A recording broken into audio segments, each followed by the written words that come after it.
ਇਹ ਸਰੀਰ ਦੁਨੀਆ ਵਿੱਚ ਕਿਸੇ ਕੰਮ ਦਾ ਨਹੀਂ ਜੇ ਸੁਰਤ ਨਾ ਹੋਵੇ। ਸੁਰਤ ਕਾਇਮ ਹੈ ਤੇ ਤੁਹਾਨੂੰ ਪੜ੍ਹਾਈ ਵੀ ਪੜ੍ਹਨੀ ਆਏਗੀ, ਤੁਸੀਂ ਪੜ੍ਹ ਲਿਖ ਕੇ ਕੁਝ ਬਣ ਵੀ ਜਾਓਗੇ, ਤੁਸੀਂ ਬਿਜ਼ਨਸ ਵੀ ਕਰ ਸਕੋਗੇ, ਵਪਾਰ ਕਾਰੋਬਾਰ ਵੀ ਕਰ ਸਕੋਗੇ। ਜੇ ਰੱਬ ਨੇ ਸੁਰਤ ਨਾ ਦਿੱਤੀ ਕੁਝ ਵੀ ਨਹੀਂ ਕਰ ਸਕੋਗੇ। ਸਰੀਰ ਵੱਡਾ ਹੋ ਹੀ ਜਾਏਗਾ ਪਰ ਸੁਰਤ ਕਮਜ਼ੋਰ ਰਹੇਗੀ ਤਾਂ ਸਾਧ ਸੰਗਤ ਇਸ ਤਰ੍ਹਾਂ ਦੇ ਦੁਨੀਆ ਵਿੱਚ ਲੱਖਾਂ ਹੀ ਬੱਚੇ ਤੁਹਾਨੂੰ ਮਿਲ ਸਕਦੇ ਨੇ ਜਿਹੜੇ ਮੈਂਟਲੀ ਡਿਸੇਬਲ ਨੇ। ਉਹਨਾਂ ਨੂੰ ਡਾਕਟਰ ਕਹਿੰਦੇ ਮੈਂਟਲੀ ਡਿਸੇਬਲ। ਸਰੀਰ ਵੱਡਾ ਹੋ ਗਿਆ, ਮੈਂਟਲੀ ਵਿਕਾਸ ਨਹੀਂ ਹੋ ਰਿਹਾ, ਮਾਨਸਿਕ ਤੌਰ ਤੇ ਉਹ ਬਹੁਤ ਕਮਜ਼ੋਰ ਨੇ। ਸਰੀਰ 15 ਸਾਲ ਦਾ ਹੋ ਸਕਦਾ ਹੈ ਤੇ ਬੱਚੇ ਦਾ ਜਿਹੜਾ ਮਾਈਂਡ ਹੈ ਉਹ ਸਿਰਫ 5 ਸਾਲ ਤੇ ਰੁਕ ਗਿਆ। ਹੁਣ ਉਹ 10 ਸਾਲ ਦਾ ਗੈਪ ਜਿਹੜਾ ਦੁਨੀਆ ਦੀ ਕੋਈ ਮੈਡੀਕਲ ਸਾਇੰਸ ਨਹੀਂ ਪੂਰਾ ਕਰ ਸਕਦਾ। ਮੈਂ ਤੁਹਾਨੂੰ ਕਦੇ ਵਿਖਾ ਸਕਦਾ, ਤੁਸੀਂ ਪੰਜਾਬ ਆਓ ਤੇ ਉੱਥੋਂ ਸੋਲਨ ਜਿਹੜਾ ਸ਼ਿਮਲੇ ਜਿਹਨੂੰ ਹਿਮਾਚਲ ਵਿੱਚ ਸ਼ਿਮਲਾ ਬਣਿਆ ਹੋਇਆ, ਲੋਕ ਜਾਂਦੇ ਨੇ ਘੁੰਮਣ ਉੱਥੇ।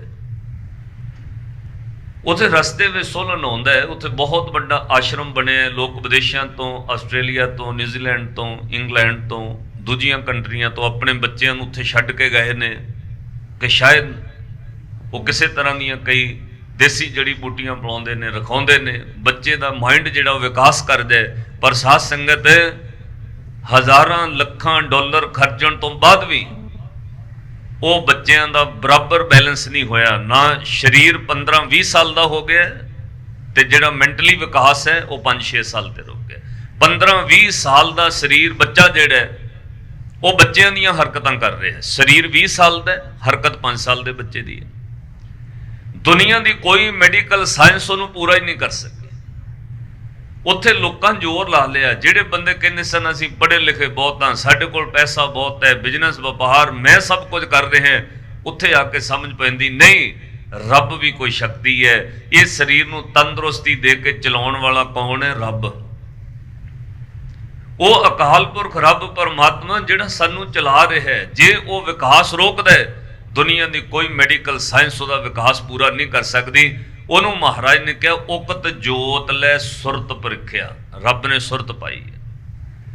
ਮਾਤ ਗਰਭ ਮੈਂ ਜਿਨ ਤੂੰ ਰਾਖਿਆ, ਫਿਰ ਕੀ ਕਰ ਕਹਿੰਦੇ ਰਾਖਣ ਹਾਰ ਸਮਾਰ ਜਨਾ, ਸਗਲੇ ਛੋੜ ਵਿਚਾਰ ਮਨ।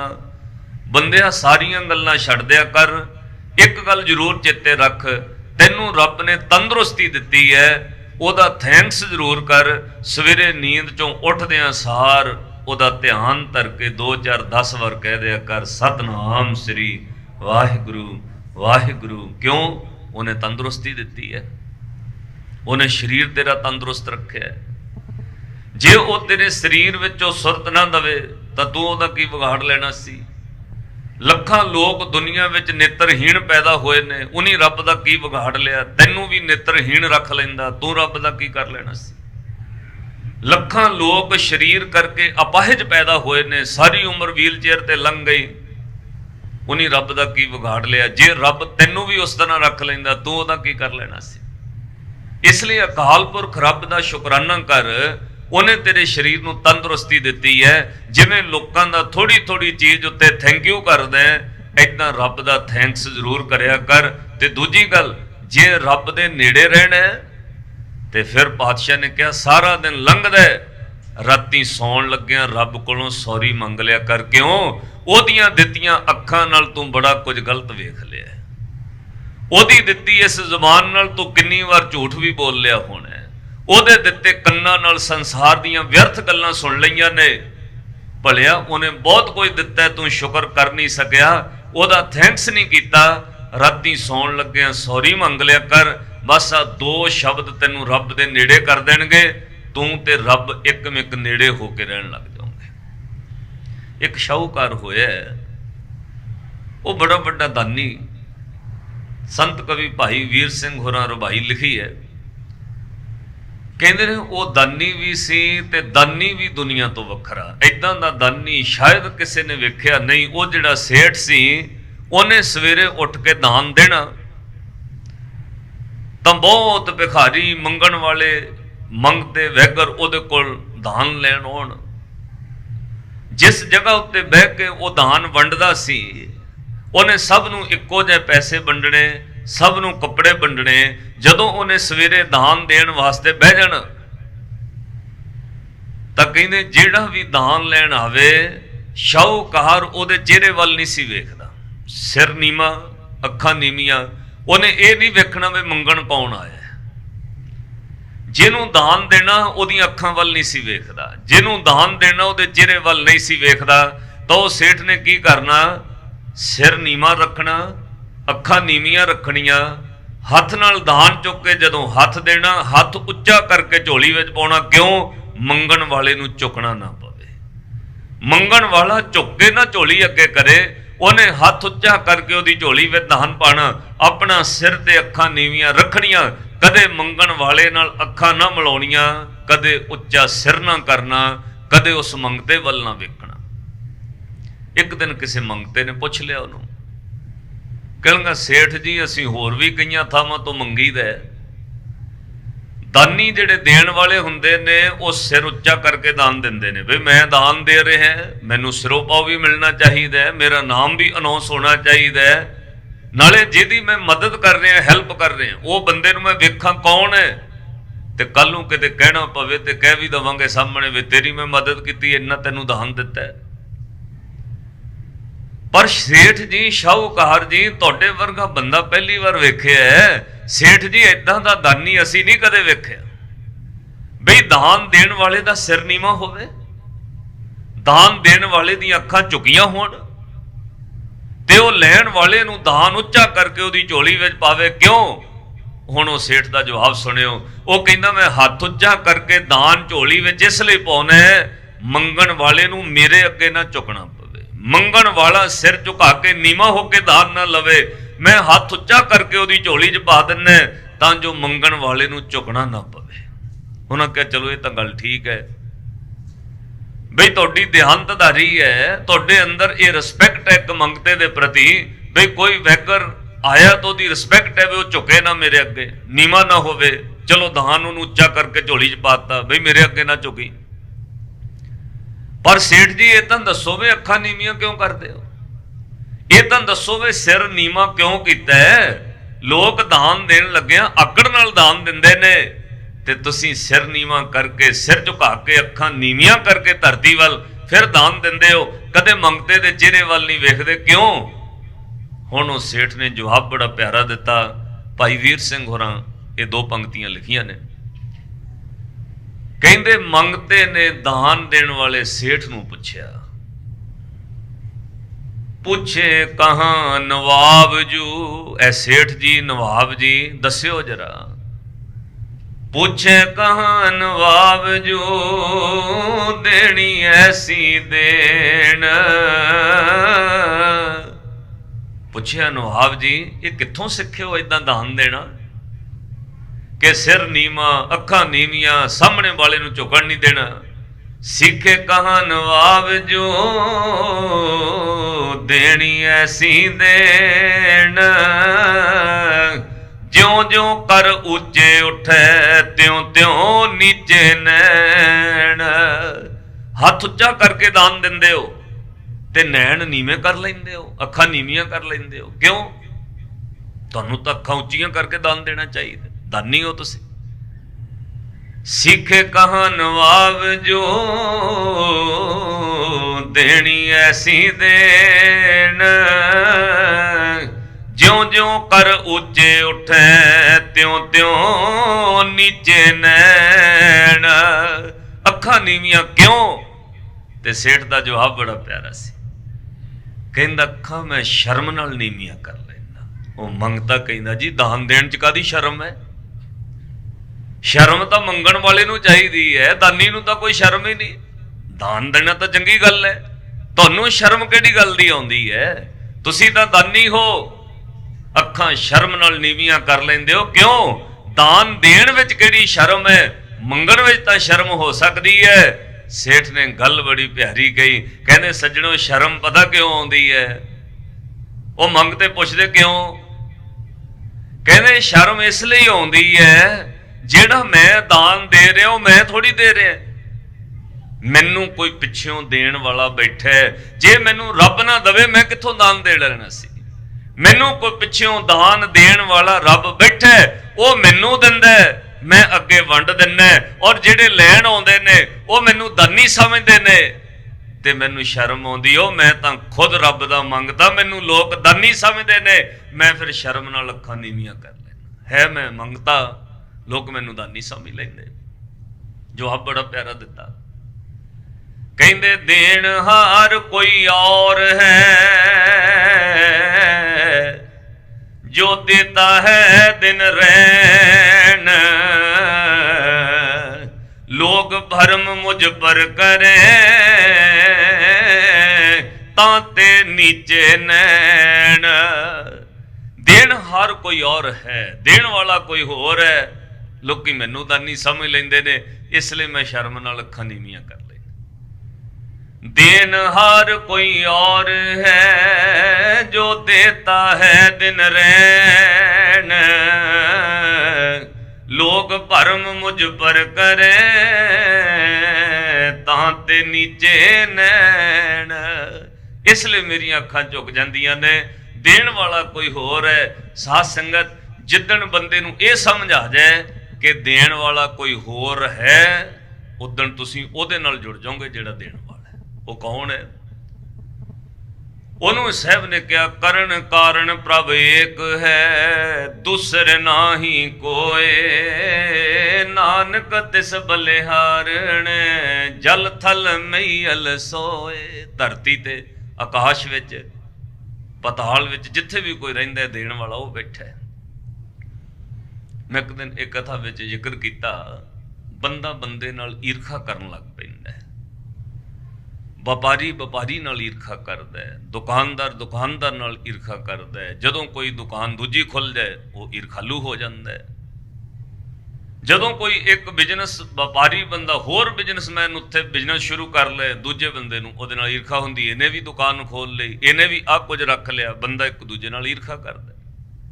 व्यापारी दी गल छड्डो, इत्थे दुनिया विच भिखारी भी भिखारी नाल ईर्खा करदा है। व्यापारी तां बहुत वड्डी गल है, क्योंकि व्यापार करन वाला जिहड़ा है उहदा किसी हद तक सुभावक है भी वो दूजे व्यापारी नाल ईर्खा करे भी जो मैं बिजनेस करने उही ये कर रहे, मैनू घाटा पै सकता है, मेरे ग्राहक उधर जा सकते हैं, मेरे कस्टमर घट सकते हैं। भिखारी भी भिखारी नाल ईर्खा करदा है। थोड़े साल पहला ना लुधियाने एक बहुत बड़ा बस अड्डे कोल चौंक है, उन्होंने भारत नगर कहते हैं, उस चौंक दे विच भिखारी ने भिखारी नूं छुरा मारता, रौला पै गया, पुलिस आ गई। वो बंदा जिहड़ा एडमिट किया जिहदे छुरा वज्जिया बहुत ज़्यादा गहरा जख्म सी, उहदे पुलिस ने बयान लए, तफ्तीश की भी किते कोई ग्रोह ना होवे लुट खो वाला, बई जिन्हां तेरे छुरा मारे है, चाकू मारे है, तैनूं उन्हां दी कोई पहचान है? तो वो भिखारी ने कहा जी बिल्कुल पहचान है, 4 बंदे सन, 2 नूं मैं चंगी तरह जानदा है, वो 2 बंदे उसे चौंक विच भीख मंगदे ने, भिखारियां ने मेरे छुरा मारे। उन्होंने भिखारी चुक ले, 2 नूं चुक्या, 4-5 होर भिखारी चुक ले, बई तुसीं तां क्रिमिनल बंदे हो, क्यों एक दूजे दे छुरा मारदे हो? मंगण वालियां दा की बैर है? भिखारी हो के एक दूजे दे चाकू छुरे मारदे हो क्यों? तो जदों पुलिस ने तफ्तीश की तुसीं हैरान होवोगे, वो भिखारियां ने कहा जी ये नवां भिखारी आया है, असीं इहनूं कई बार कहा भी ये चौंक छड्ड के होर चौंक में चले जा, इहने चौंक नहीं छड्डिया, इहने साडी जगह ते आके मंगना शुरू करता, नहीं मन्निया, असीं गुस्से छुरा मारता। हद हो गई गल वाली। भिखारी भी भिखारी नाल ईर्खा कर लैंदा। ये नवां भिखारी आया ते साडे चौंक विच भीख मंगण लग पिया, असीं इहनूं कहा किसी होर चौंक में चला जा, गया नहीं, असीं छुरा मारता। ਇਹਦਾ मतलब भिखारी भी भिखारी नाल ईर्खा करदा है, व्यापारी क्यों नहीं करेगा? जिंदगी विच गल तुहाडे काम आएगी, तुसीं कदे किसी नाल ईर्खा नहीं करोगे। किहड़ी गल्लों? जे इन्नी क गल सुरत में समझ आ जाए वे देण हार कोई और है, देण वाला दाता कोई होर है, तुहाडे हथ दी कोई चीज खोई जा सकती है, तुहाडे मत्थे दी लिखी कोई नहीं खो सकता, क्योंकि मत्थे ते लिखण वाला रब कोई होर है, मस्तक दी लिखण वाला होर है कोई। वो अकाल पुरख रब परिपूर्ण परमात्मा है, जिन्हों लोग सर्वशक्तिमान ओमनीपोटेंट सर्व कला समर्थ कहते हैं। ਉਹ ਰੱਬ ਸਾਰਿਆਂ ਨੂੰ ਦਾਤਾਂ ਦਿੰਦਾ ਹੈ। ਬਸ ਇੰਨੀ ਸਮਝ ਆ ਜਾਏ ਕਿ ਨਾਨਕ ਚਿੰਤਾ ਮਤ ਕਰੋ, ਚਿੰਤਾ ਤਿਸੀ ਹੈ ਜਲ ਮੈਂ ਜੰਤੋ ਪਾਇਨ, ਤਿਨਾ ਵੀ ਰੋਜੀ ਦੇ ਉਥੇ ਹਟ ਨਾ ਚੱਲਈ, ਨਾ ਕੋ ਕਿਰਸ ਕਰੇ ਸੌਦਾ ਮੂਲ ਨਾ ਹੋਵੇ, ਨਾ ਕੋ ਲੈ ਨਾ ਦੇ, ਜੀਆਂ ਕਾ ਆਹਾਰ ਜੀ ਖਾਣਾ ਇਹ ਕਰੇ, ਵਿੱਚੋਂ ਪਾਏ ਸਾਇਰਾ ਤਿਨਾ ਪਿਸਾਰ ਕਰੇ, ਨਾਨਕ ਚਿੰਤਾ ਮਤ ਕਰੋ ਚਿੰਤਾ ਤਿਸੀ ਹੈ। ਇੱਕ ਬਹੁਤ ਵੱਡਾ ਬਾਜ਼ਾਰ ਹੈ, ਉਹਨੂੰ ਲੁਧਿਆਣੇ ਵਿੱਚ ਚੌੜਾ ਬਾਜ਼ਾਰ ਕਹਿੰਦੇ ਨੇ, ਉਹਦੇ ਵਿੱਚ 350 ਤੋਂ ਪਲੱਸ ਦੁਕਾਨਾਂ ਨੇ, ਇੱਕੋ ਹੀ ਲਾਈਨ ਵਿੱਚ ਲੰਬੀਆਂ। ਮੈਂ ਕਈ ਵਾਰ ਉਹਦਾ ਜ਼ਿਕਰ ਕਥਾ 'ਚ ਕਰਦਾ ਹੁੰਦਾ, ਵਿਸ਼ਵਾਸ ਆ ਜਾਏ। ਹੁਣ ਉਹ ਸਾਧ ਸੰਗਤ 350 ਦੁਕਾਨ ਜਿਹੜੀਆਂ ਭਾਵ 350 ਤੋਂ ਪਲੱਸ ਦੁਕਾਨਾਂ ਨੇ, ਪਤਾ ਕਾਹਦੀਆਂ ਨੇ? ਇੱਕੋ ਹੀ ਆਈਟਮ ਦੀਆਂ। ਇੱਕ ਨੰਬਰ ਦੁਕਾਨ ਤੇ ਵੀ ਕੱਪੜਾ ਵਿਕਦਾ ਹੈ, 350 ਨੰਬਰ ਦੁਕਾਨ ਤੇ ਵੀ ਕੱਪੜਾ ਵਿਕਦਾ ਹੈ। ਐਡਾ ਵੱਡਾ ਬਾਜ਼ਾਰ ਹੈ, ਲੋਕ ਦੂਜੇ ਸ਼ਹਿਰਾਂ ਤੋਂ ਉੱਥੇ ਖਰੀਦਣ ਆਉਂਦੇ ਨੇ। ਇੱਕ ਨੰਬਰ ਦੁਕਾਨ ਉੱਤੇ ਵੀ ਕੱਪੜਾ ਵਿਕਦਾ ਹੈ, ਉੱਥੋਂ ਵੀ ਸਾਧ ਸੰਗਤ ਲੋਕ ਕੱਪੜਾ ਖਰੀਦਦੇ ਨੇ। ਉਸੇ ਬਾਜ਼ਾਰ ਵਿੱਚ ਤੁਰੀ ਜਾਓ ਤੁਰੀ ਜਾਓ ਤੁਰੀ ਜਾਓ, 350 ਨੰਬਰ ਦੁਕਾਨ ਤੇ ਵੀ ਕੱਪੜਾ ਹੈ। ਹੁਣ ਜੇ ਕਦੇ ਮਨ 'ਚ ਵਿਚਾਰ ਕਰਿਓ ਵੀ ਕੋਈ ਗ੍ਰਾਹਕ ਖਰੀਦਣ ਜਾਵੇ, ਤੁਸੀਂ ਵੀ ਬਾਜ਼ਾਰ ਵਿੱਚ ਜਾਂਦੇ ਹੋ, ਇੱਕ ਦੁਕਾਨ ਤੇ ਕੱਪੜਾ ਨਹੀਂ ਪਸੰਦ ਆਇਆ, 2 ਤੇ 3 ਤੇ 4 ਤੇ 10 12 ਦੁਕਾਨਾਂ 20 ਦੁਕਾਨਾਂ, ਅਕਸਰ 50 100 ਦੁਕਾਨ ਤੇ ਜਾ ਕੇ ਕੱਪੜਾ ਪਸੰਦ ਆਏ ਜਾਣਾ, ਕਿੰਨਾ ਕੁ ਲੰਬਾ ਘੁੰਮ ਲਓਗੇ? ਇਹਦਾ ਮਤਲਬ ਜੇ 50 60 ਦੁਕਾਨਾਂ ਤੇ ਜਾ ਕੇ ਗ੍ਰਾਹਕਾਂ ਨੂੰ ਕੱਪੜਾ ਪਸੰਦ ਆ ਜਾਏ ਤਾਂ ਜਿਹੜਾ ਬੰਦਾ 300 ਨੰਬਰ ਤੇ ਬੈਠਾ 350 ਤੋਂ ਭੁੱਖਾ ਮਰ ਜਾਏਗਾ। ਉੱਥੇ ਤੇ ਗ੍ਰਾਹਕ ਹੀ ਨਹੀਂ ਜਾਣਾ ਕੋਈ, ਉਸ ਬੰਦੇ ਕੋਲ ਤਾਂ ਗ੍ਰਾਹਕ ਹੀ ਨਹੀਂ ਜਾਏਗਾ ਕੋਈ। ਪਰ ਤੁਸੀਂ ਹੈਰਾਨ ਹੋਵੋਗੇ ਇਸ ਗੱਲ ਨੂੰ। ਸਾਧ ਸੰਗਤ ਦਹਾਕਿਆਂ ਦੇ ਦਹਾਕੇ 10 20 ਸਾਲ ਤੇ ਮੈਨੂੰ ਹੋ ਗਏ ਨੇ ਵੇਖਦਿਆਂ ਉਸ ਸ਼ਹਿਰ ਵਿੱਚ। ਦਹਾਕਿਆਂ ਦੇ ਦਹਾਕੇ ਗੁਜ਼ਰ ਗਏ, ਬਾਜ਼ਾਰ ਸ਼ੁਰੂ ਹੁੰਦਾ, ਇੱਕ ਨੰਬਰ ਦੁਕਾਨ ਵਾਲਾ ਵੀ ਰੱਜ ਕੇ ਖਾਂਦਾ, 350 ਨੰਬਰ ਦੁਕਾਨ ਵਾਲੇ ਕੋਲ ਵੀ ਗ੍ਰਾਹਕ ਜਾਂਦਾ ਹੈ। ਪਤਾ ਕਿਉਂ? ਰੋਜੀ ਦੇਣ ਵਾਲਾ ਰੱਬ ਕੋਈ ਹੋਰ ਹੈ। ਦੁਕਾਨਾਂ ਭਾਵੇਂ 10 20 50 100 ਹੋਰ ਖੁੱਲ ਜਾਣ। ਔਰ ਬੜੀ ਹੈਰਾਨਗੀ ਵਾਲੀ ਗੱਲ ਹੈ, ਉਹ ਬਾਜ਼ਾਰ ਘੱਟੋ ਘੱਟ 10 ਤੋਂ 11 ਵਜੇ ਦੇ ਵਿੱਚ ਓਪਨ ਹੁੰਦਾ, ਪਹਿਲਾਂ ਨਹੀਂ ਖੁੱਲਦਾ। ਉਹ ਦੁਕਾਨਾਂ 10 ਵਜੇ ਖੁੱਲਦੀਆਂ ਨੇ, ਤੇ ਜਿਨ੍ਹਾਂ ਨੇ ਉਸ ਬੰਦੇ ਨੂੰ ਪੈਸੇ ਬਟਾਉਣੇ ਨਾ, ਜਿਹੜਾ 350 ਨੰਬਰ ਦੁਕਾਨ ਖੋਲ ਕੇ ਬੈਠਾ ਹੈ, ਉਹਨੇ ਦੁਕਾਨ 10 ਵਜੇ ਖੋਲੀ ਹੈ, ਤੇ ਜਿਹੜੇ ਬੰਦੇ ਨੇ ਉਹਨੂੰ ਪੈਸੇ ਬਟਾਉਣੇ ਨੇ, ਉਤੋਂ ਕੱਪੜੇ ਖਰੀਦਣੇ ਨੇ, ਉਹ 2 ਘੰਟੇ ਪਹਿਲਾਂ ਰਾਏਕੋਟ ਤੋਂ ਚੱਲਿਆ ਹੋਇਆ। ਕਿਉਂ? ਰੱਬ ਨੇ ਭੇਜਿਆ, ਜਾ ਬਈ ਅੱਜ ਤੂੰ ਉਹਨੂੰ ਪੈਸੇ ਬਟਾਉਣੇ ਨੇ। ਉਹਨੇ ਅਜੇ ਦੁਕਾਨ ਨਹੀਂ ਖੋਲੀ, ਗ੍ਰਾਹਕ ਪਹਿਲਾਂ ਤੁਰ ਪਿਆ, ਕਿਉਂਕਿ ਰੋਜੀ ਦੇਣ ਵਾਲਾ ਰੱਬ ਕੋਈ ਹੋਰ ਹੈ। ਇਸੇ ਲਈ ਉਹਨੂੰ ਰਾਜ਼ਕ ਰਹੀਮ ਕਹਿੰਦੇ ਨੇ। ਉਹ ਦਇਆ ਕਰਕੇ ਦੂਜਿਆਂ ਨੂੰ ਰਿਜ਼ਕ ਦਿੰਦਾ ਹੈ। ਸਾਧ ਸੰਗਤ, ਜਿੱਦਣ ਆ ਵਿਸ਼ਵਾਸ ਆ ਜਾਏ, ਤੁਸੀਂ ਕਿਸੇ ਨਾਲ ਈਰਖਾ ਨਹੀਂ ਕਰੋਗੇ। ਤੁਹਾਡੇ ਵਰਗਾ ਬਿਜ਼ਨਸ ਭਾਵੇਂ 50 ਬੰਦੇ ਹੋਰ ਖੋਲ ਲੈਣ, ਜਦੋਂ ਤੁਹਾਨੂੰ ਉਹਨੇ ਦਿੱਤਾ ਹੈ ਤਾਂ ਘਾਟਾ ਨਹੀਂ ਪੈ ਸਕੇਗਾ। ਬਸ ਇੰਨੀ ਗੱਲ ਵਿਸ਼ਵਾਸ ਵਿੱਚ ਰੱਖਣੀ ਹੈ ਕਿ ਦੱਦਾ ਦਾਤਾ ਏਕ ਹੈ, ਸਭ ਕੋ ਦੇਵਨ ਹਾਰ, ਦਿਨ ਦੇ ਤੋਟ ਨਾ ਆਵੇ, ਅਗੰਤ ਭਰੇ ਭੰਡਾਰ। ਉਹ ਦਾਤਾਂ ਦੇਣ ਵਾਲਾ ਹੈ, ਜੇ ਤੁਹਾਡੇ ਭਾਗਾਂ ਵਿੱਚ ਨਹੀਂ ਵੀ ਲਿਖਿਆ, ਉਹ ਲਿਖਣ ਦੀ ਸਮਰੱਥਾ ਰੱਖਦਾ ਹੈ। ਇਹ ਉਹਦੀ ਵਡਿਆਈ ਹੈ। ਸਤਿਗੁਰ ਜੀ ਦੀ ਬਾਣੀ ਤੁਸੀਂ ਜੇ ਕਦੇ ਜਾਪ ਸਾਹਿਬ ਪੜ੍ਹੋ ਨਾ,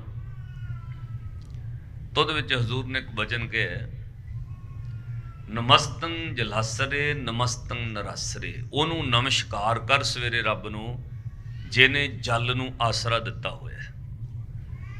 ਉਹਨੂੰ ਨਮਸਕਾਰ ਕਰ ਜਿਹਨੂੰ ਕਿਸੇ ਦੇ ਆਸਰੇ ਦੀ ਲੋੜ ਨਹੀਂ। ਦੁਨੀਆ ਵਿੱਚ ਹਰ ਬੰਦਾ ਕਿਸੇ ਨਾ ਕਿਸੇ ਦੇ ਆਸਰੇ ਨਾਲ ਜਿਉਂਦਾ ਹੈ, ਰੱਬ ਨੂੰ ਕਿਸੇ ਦੇ ਆਸਰੇ ਦੀ ਲੋੜ ਨਹੀਂ। ਔਰ ਕਮਾਲ ਦੀ ਗੱਲ, ਉਹਨੇ ਜਲ ਨੂੰ ਆਸਰਾ ਦਿੱਤਾ ਹੋਇਆ ਹੈ। ਇਹਨੂੰ ਜੇ ਤੁਸੀਂ ਮੈਡੀਕਲ ਲਾਈਨ ਤੋਂ ਵੇਖੋ ਤਾਂ ਸਾਡਾ ਸਰੀਰ 70% ਪਾਣੀ ਹੈ, ਇਹਨੂੰ ਰੱਬ ਨੇ ਆਸਰਾ ਦਿੱਤਾ ਹੋਇਆ ਸਵਾਸਾਂ ਦਾ। ਔਰ ਜੇ ਤੁਸੀਂ ਖਗੋਲ ਤੇ ਭੂਗੋਲ ਵਿਗਿਆਨ ਨਾਲ ਵੇਖੋ ਤਾਂ ਵਿਗਿਆਨੀ ਇਹ ਗੱਲ ਮੰਨਦੇ ਨੇ ਕਿ ਪੂਰੀ ਦੁਨੀਆ, ਪੂਰੇ ਵਰਲਡ ਦੇ ਅੰਦਰ 70% ਪਾਣੀ ਹੈ, 30% ਧਰਤੀ ਜਿੱਥੇ ਲੋਕ ਰਹਿੰਦੇ ਨੇ। ਮੈਂ ਵੀ ਵੇਖਿਆ, ਤੁਸੀਂ ਵੀ ਵੇਖਿਆ ਹੋਣਾ, ਇੰਨੇ ਵੱਡੇ ਵੱਡੇ ਸਾਗਰ ਨੇ, ਸਮੁੰਦਰ ਨੇ, ਉਹਦੇ ਵਿੱਚ 3-3 ਮਹੀਨੇ ਸ਼ਿਪ ਚੱਲੀ ਜਾਵੇ ਨਾ ਤਾਂ ਸਮੁੰਦਰ ਨਹੀਂ ਮੁੱਕਦਾ। ਇੰਨੇ ਵੱਡੇ ਵੱਡੇ ਸਮੁੰਦਰ ਨੇ, ਦਿਨ ਰਾਤ 3 ਮਹੀਨੇ ਸ਼ਿਪ ਚੱਲੀ ਜਾਵੇ, ਸਮੁੰਦਰ ਨਹੀਂ ਮੁੱਕ ਸਕਦਾ। ਇੰਨੇ ਵੱਡੇ ਵੱਡੇ ਸਮੁੰਦਰ, ਸਾਗਰ ਨੇ, एक कंट्री तो दूजा, दूजे तो तीजे तक, चाइना तो लैके अमेरिका तक समुंदर चलिया जाता है। और साध संगत धरती के एक खुंजे तो लैके दूजे खुंजे तक चाश फेरे धरती के सागर समुंदर घूमदा है। हुण बेनती समझियो, इन्ने वड्डे सागर नूं आसरा किहने दिता होया? रब ने। जदों विग्यानियां ने पहली बार स्पेस विच जाके धरती नूं वेख्या ना, वो डर गए। मैं भी ये तजर्बा कैनेडा रह के किया है। उत्थे जदों तुसी नायगरा फॉल USA अमेरिका के बार्डर वाल जाओगे, ब्रैम्पटन तो, टोरंटो तो, ऑटवा तो जिहड़ा रस्ता सीधा वो किचनर के रस्ते नायगरा फॉल नूं जांदा है अमेरिका वालों, ਉਹਦੇ साध संगत रस्ते ਵਿੱਚ एक छोटा ਜਿਹਾ लेक आउंदा, समुंदर नहीं है वो छोटा ਜਿਹਾ लेक ही है, ਉਹਨੂੰ ਵੱਡਾ समुंदर नहीं तुसी कह सकते। ਉਹ ਜਿਹੜਾ ਛੋਟਾ ਜਿਹਾ ਲੇਕ ਰਸਤੇ ਵਿੱਚ ਆਉਂਦਾ ਹੈ, ਤਾਂ ਜਦੋਂ ਉਹਦੇ ਉੱਤੇ ਬ੍ਰਿਜ ਬਣਿਆ ਹੋਇਆ ਹੈ, ਉਹਦੇ ਬਰਾਬਰ ਖਲੋ ਕੇ ਬ੍ਰਿਜ ਜਿਹੜਾ ਘੱਟੋ ਘੱਟ ਧਰਤੀ ਤੋਂ ਥੱਲੇ ਵਾਲੇ ਰੋਡ ਤੋਂ 25-30 ਫੁੱਟ ਉੱਚਾ ਹੈ। 30 ਫੁੱਟ ਉੱਚੇ ਬ੍ਰਿਜ ਤੇ ਖਲੋ ਕੇ ਜਦੋਂ ਉਸ ਲੇਕ ਨੂੰ, ਸਾਗਰ ਨੂੰ ਵੇਖਿਆ, ਉਹ ਸਮੁੰਦਰ ਐ ਨਜ਼ਰ ਆਇਆ ਜਿਵੇਂ 30 ਫੁੱਟ ਉੱਚੇ ਬ੍ਰਿਜ ਨਾਲੋਂ ਵੀ ਉਹ 30 ਫੁੱਟ ਹੋਰ ਉੱਚਾ ਹੋਵੇ। ਸਾਧ ਸੰਗਤ ਤੇ ਸੱਚਾਈ ਹੈ, ਸਮੁੰਦਰ ਧਰਤੀ ਨਾਲੋਂ ਉੱਚਾ ਹੈ, ਪਰ ਧਰਤੀ ਤਾਂ ਵੀ ਜੀਵਤ ਬੈਠੀ ਹੈ, ਲੋਕ ਤਾਂ ਵੀ ਜਿਉਂਦੇ ਨੇ, ਕਿਉਂਕਿ ਸਾਗਰ ਨੂੰ ਕਿਸੇ ਨੇ ਬੰਨ ਕੇ ਰੱਖਿਆ ਹੋਇਆ। ਉਹ ਕੌਣ ਹੈ? ਰੱਬ। ਨਮਸਤੰ ਜਲਸਰੇ, ਜਿਹਨੇ ਜਲ ਨੂੰ ਆਸਰਾ ਦਿੱਤਾ ਉਹਨੂੰ ਨਮਸਕਾਰ ਕਰ। ਜੇ ਰੱਬ ਛੱਡ ਦੇਵੇ ਨਾ ਮੜ ਜਾ ਪਾਣੀ, ਆ ਤੁਹਾਨੂੰ ਲੱਭੂਗਾ ਨਹੀਂ ਕੁਝ ਦੁਨੀਆ ਤੇ। 2011 ਵਿੱਚ ਇੱਕੋ ਵਾਰ ਸੁਨਾਮੀ ਲਹਿਰਾਂ ਆਈਆਂ, ਜੋ ਹਾਲਾਤ ਜਾਪਾਨ ਦੇ ਹੋਏ ਨੇ ਉਹ ਤੁਸੀਂ ਨੈੱਟ ਤੇ ਕੱਢ ਕੇ ਵੇਖ ਲਿਓ। ਬਾਕੀ ਕੰਟਰੀਆਂ ਨਾਲੋਂ 50 ਸਾਲ ਅੱਜ ਜਾਪਾਨ ਪਿੱਛੇ ਚੱਲ ਰਿਹਾ ਹੈ। ਉਹ ਦੂਜੀਆਂ ਕੰਟਰੀਆਂ ਦੇ ਬਰਾਬਰ ਨਹੀਂ ਹੋ ਸਕਦਾ। ਕਦੇ ਵਕਤ ਸੀ ਪੂਰੀ ਦੁਨੀਆ ਵਿੱਚ ਜਾਪਾਨ ਦੀ ਜੈ ਜੈਕਾਰ, made in Japan, made in Japan. ਜੁੱਤੀਆਂ ਵੀ ਜਾਪਾਨ ਦੀਆਂ ਆ ਗਈਆਂ ਸੀ। ਤੁਸੀਂ ਹਿੰਦੀ ਵਿੱਚ ਗੀਤ ਇੱਥੇ ਸੁਣਦੇ ਰਹੇ, ਮੇਰਾ ਜੁੱਤਾ ਹੈ ਜਾਪਾਨੀ। ਜਾਪਾਨ ਤੋਂ ਜੋੜੇ ਵੀ ਲੋਕਾਂ ਨੇ ਪ੍ਰਸਿੱਧ ਕਰਤੇ, ਪਰ ਅੱਜ ਤੁਹਾਨੂੰ ਜਾਪਾਨ ਦੀ ਚੀਜ਼ ਨਹੀਂ, ਚਾਈਨਾ ਦੀਆਂ ਮਿਲਦੀਆਂ ਨੇ। ਜਾਪਾਨ ਨੂੰ ਕਿਸੇ ਨੇ ਹਮਲਾ ਕਰਕੇ ਪਛਾੜਿਆ ਨਹੀਂ, ਕਿਸੇ ਦੇਸ਼ ਨੇ ਅਟੈਕ ਨਹੀਂ ਕੀਤਾ ਜਾਪਾਨ ਉੱਤੇ। ਜਿਹੜੀਆਂ ਸੁਨਾਮੀ ਲਹਿਰਾਂ ਨੇ ਉਸ ਦੇਸ਼ ਦੀ ਤਬਾਹੀ ਕੀਤੀ ਹੈ, ਉਹ ਦੂਜੀਆਂ ਕੰਟਰੀਆਂ ਨਾਲੋਂ 30 ਤੋਂ 50 ਸਾਲ ਪਿੱਛੇ ਚੱਲਣ ਲੱਗ ਪਿਆ। ਇਹ ਅਕਾਲ ਪੁਰਖ ਰੱਬ ਕਰਨ ਵਾਲਾ ਹੈ। ਜੇ ਉਹ ਮਾੜਾ ਜਿਹਾ ਪਾਣੀ ਛੱਡਦਾ ਨਾ, ਦੁਨੀਆ ਨਹੀਂ ਤੁਹਾਨੂੰ ਨਜ਼ਰ ਆਏਗੀ। ਇਸ ਲਈ ਸਾਹਿਬ ਕਹਿੰਦੇ ਸਵੇਰੇ ਉੱਠਿਆ ਕਰ, ਉੱਠਦਿਆਂ ਸਾਰ ਤੇਰਾ ਫਸਟ ਵਰਕ ਐਵਰੀ ਡੇ ਹੋਣਾ ਚਾਹੀਦਾ। ਜਿਹੜੇ ਰੱਬ ਨੇ ਤੈਨੂੰ ਇੰਨਾ ਕੁਝ ਦਿੱਤਾ ਹੈ, ਉਹਦਾ ਸ਼ੁਕਰਾਨਾ ਕਰਕੇ ਜਪ ਸਤਨਾਮ ਸ੍ਰੀ ਵਾਹਿਗੁਰੂ। ਜੋ ਤੈਨੂੰ ਬਖਸ਼ਿਸ਼ ਕੀਤਾ, ਜੋ ਤੇਰੇ ਭਾਗਾਂ 'ਚ ਲਿਖਿਆ ਉਹ ਤੇ ਮਿਲਣਾ ਹੀ ਮਿਲਣਾ ਹੈ। ਜੇ ਰੱਬ ਦਾ ਸ਼ੁਕਰ ਕਰਨ ਲੱਗ ਜਾਏ ਨਾ, ਜੋ ਨਹੀਂ ਵੀ ਲਿਖਿਆ ਉਹਨੇ ਉਹ ਵੀ ਦੇ ਦੇਣਾ। ਤੁਸੀਂ ਕਹੋਗੇ ਐਂ ਕਿਵੇਂ ਹੋ ਸਕਦਾ ਹੈ? ਰੱਬ ਵੀ ਕਿਸੇ ਨੂੰ ਆਫਰ ਦੇਣ ਲੱਗ ਪੈਂਦਾ ਵੀ ਹੋਰ ਚਾਹੀਦਾ ਕੁਝ ਦੱਸ ਬਈ। ਰੱਬ ਵੀ ਕਿਸੇ ਨੂੰ ਆਫਰ ਦਿੰਦਾ ਵੀ ਜੇ ਤੈਨੂੰ ਹੋਰ ਕੁਝ ਚਾਹੀਦਾ ਨਾ ਤਾਂ ਦੱਸ ਦੇ ਜੋ ਚਾਹੀਦਾ। ਜੋ ਲਿਖਿਆ ਸੀ ਉਹ ਦੇ ਦਿੱਤਾ, ਇਹ ਤੋਂ ਇਲਾਵਾ ਕੁਝ ਚਾਹੀਦਾ। ਪਤਾ ਕਿਵੇਂ? ਕਿਸੇ ਬੈਂਕ ਤੋਂ ਕੋਈ ਗੱਡੀ ਜਾਂ ਘਰ ਤੁਸੀਂ ਮੌਰਗੇਜ ਕਰ ਲਓ, ਲੋਨ ਤੇ ਲੈ ਲਓ, ਸਹੀ ਤਰੀਕੇ ਨਾਲ ਉਹਦੀਆਂ ਇੰਸਟਾਲਮੈਂਟ ਬੈਂਕ ਦੀਆਂ ਕਿਸ਼ਤਾਂ ਮੋੜ ਦਿਓ, ਉਹ ਤੁਹਾਡਾ ਲੋਨ ਖਤਮ ਹੋਣ ਤੋਂ ਪਹਿਲਾਂ ਤੁਹਾਨੂੰ ਈਮੇਲ ਕਰਦੇ ਨੇ, ਮੈਸੇਜ ਕਰਨਗੇ, ਕਾਲ ਕਰਨਗੇ ਬੈਂਕ ਵਾਲੇ। ਪਤਾ ਕੀ ਕਹਿਣਗੇ? ਬਿਨਾਂ ਕਿਸੇ ਕੰਡੀਸ਼ਨ ਤੋਂ ਤੁਹਾਨੂੰ 10 ਲੱਖ 20 ਲੱਖ ਲੋਨ ਚਾਹੀਦਾ, ਲੈ ਲਓ ਸਰਦਾਰ ਜੀ। ਕਿਉਂ ਜੀ? ਉਹ ਕਹਿੰਦੇ ਨੇ ਤੁਸੀਂ ਪਹਿਲਾਂ ਇੰਸਟਾਲਮੈਂਟ ਜਿਹੜੀਆਂ ਕਿਸ਼ਤਾਂ ਸੀ ਉਹ ਸਹੀ ਤਰੀਕੇ ਨਾਲ ਮੋੜੀਆਂ, ਤੁਸੀਂ ਫਰਾਡ ਨਹੀਂ ਕੀਤਾ ਬੈਂਕ ਨਾਲ, ਤੁਸੀਂ ਪਹਿਲੀਆਂ ਕਿਸ਼ਤਾਂ ਇੰਸਟਾਲਮੈਂਟ ਸਹੀ ਤਰੀਕੇ ਨਾਲ ਵਾਪਸ ਕਰਦੇ ਰਹੇ ਹੋ। ਇਸ ਲਈ ਆਫਰ ਹੈ 5-10 ਲੱਖ ਚਾਹੀਦਾ ਜਦੋਂ ਮਰਜ਼ੀ ਤੁਹਾਨੂੰ, ਬਿਨਾਂ ਕਿਸੇ ਕੰਡੀਸ਼ਨ। ਜੇ ਇੱਕ ਦੁਨਿਆਵੀ ਬੈਂਕ ਇੰਨਾ ਆਫਰ ਦੇ ਸਕਦੀ ਹੈ, ਵਿਸ਼ਵਾਸ ਰੱਖਿਓ, ਰੱਬ ਦੀਆਂ ਦਿੱਤੀਆਂ ਦਾਤਾਂ ਦਾ ਥੈਂਕਸ, ਸ਼ੁਕਰਾਨਾ ਕਰੋ। ਉਹ ਤੁਹਾਨੂੰ ਆਫਰ ਦਿੰਦਾ, ਹੋਰ ਦੱਸ ਕੀ ਚਾਹੀਦਾ। ਕਿਤੇ ਲਿਖਿਆ ਹੋਇਆ ਸਾਹਿਬ ਕਹਿੰਦੇ ਨੇ 3 ਅਰਦਾਸ ਦੀਆਂ ਪੰਕਤੀਆਂ ਤੂੰ ਪੜਿਆ ਕਰ। ਪਹਿਲਾਂ ਕਿਹਾ ਕਰ ਚਤੁਰ ਦਿਸਾ ਕੀਨੋ, ਬਲ ਆਪਣਾ ਸਿਰ ਉਪਰ ਕਰ ਧਾਰਿਓ, ਕਿਰਪਾ ਘਟਾ ਕਬ ਲੋਕਨ ਕੀਨੋ, ਦਾਸ ਕਾ ਦੁਖ ਵਿਦਾਰਿਓ। ਜਿਨ੍ਹਾਂ ਨੂੰ ਬਾਣੀ ਯਾਦ ਹੈ ਨਾਲ ਪੜਿਓ। ਪਹਿਲਾਂ ਅਰਦਾਸ ਕਰ ਕਿ ਕਿਰਪਾ ਘਟਾ ਕਬ ਲੋਕਨ ਕੀਨੋ, ਦਾਸ ਕਾ ਦੁਖ ਵਿਦਾਰਿਓ। ਹਰ ਜਨ ਰਾਖੈ ਗੁਰ ਗੋਬਿੰਦ, कंठ लाए अवगण सब मेटै, दयाल पुरख बख्शंद। फिर रब ऑफर दिंदा है, की ऑफर दिता है? हजूर कहते रहाओ, जो मंगै ठाकुर अपने ते। जो मंगना दस वे की चाहिए। रब पुछदा दस तेरी की मर्जी है, की चाहिए? जो मंगै ठाकुर अपने ते, सोई सोई देवै। नानक दास मुख ते जो बोले, इहां उहां सच होवे। जो चाहिए मंग। एक बार पंक्ति पढ़ियो, फिर आप कथा अगे दोहरनी है। सारे प्यार नाल कहो, जो मंगे ठाकुर अपने ते। जो मंगे ठाकुर अपने ते, जो मंगे ठाकुर, जो मंगे ठाकुर सोई सोई देवे। जो मंगे ठाकुर अपने ते, जो मंगे ठाकुर अपने ते, सोई सोई। जो मंगे ठाकुर अपने ते, जो मंगे ठाकुर। बस जरूरत कादी है? विश्वास दी, भरोसे दी। अंदर विश्वास होवे कि रब देण वाला है। जिदन ओहदे ते तुहाडे विचकार विश्वास बन जाए, जो मंग लोगे वो देण दी ताकत रखदा है।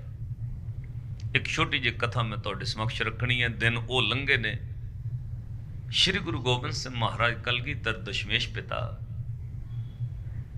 पातशाह अपने दो पुत्र कुर्बान करके चमकौर की गढ़ी चों निकलते हैं। दो पुत्रां दीयां लाशां कोलों लंघते हैं और श्री गुरु गोबिंद सिंह महाराज जदों माछीवाड़ा साहब आए ना, कदे पंजाब गए तो उस स्थानां दे दर्शन करियो।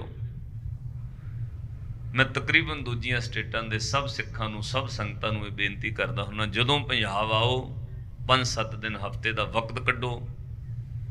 10, 20, 50 जिन्नी संगत तुहाडी होवे, तुहानूं बसां देवांगे। जिहड़े अस्थानां दे दर्शन करन वाले ने उत्थे जाके दर्शन करो, तो फिर तुसीं वापस अपनी जिथों तुहाडी कोई फ्लाइट है, ट्रेन है, उत्थों आ जाओ।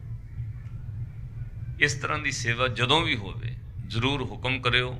तुहानूं बसां बैनां दित्तियां जाणगीआं, अस्थानां दे ओह दर्शन करो। ये धरती गुरुआं पीरां दी ओह धरती है। मैं घर विच भी बैठिया श्रीमान श्री जय प्रकाश जी वासन उन्होंने गल कर रहे सी। हिंदुस्तान ये भारत की पंजाब की वो धरती गुरुआं पीरियां ऋषियां मुनुआं की धरती है। पूरे वर्ल्ड में जिथे मर्जी चले जाओ, इदां की धरती तुहानूं स्वर्ग नहीं किते मिल सकता। पर अफसोस इत्थों दे कुछ वो बंदियां ने सिर्फ जे इत्थे करप्शन खत्म कर देन, इनू देश नूं करप्ट कर दिता है। जे वो क्रिमिनल बंदे, करप्शन करने वाले लोग, राजनीति करने वाले लोग दिलों साफ हो जाण, ਇਹਦੇ ਨਾਲ ਦਾ स्वर्ग होर कोई देश नहीं किते। इन्नी समतल धरती तुहानूं किते नहीं मिलेगी।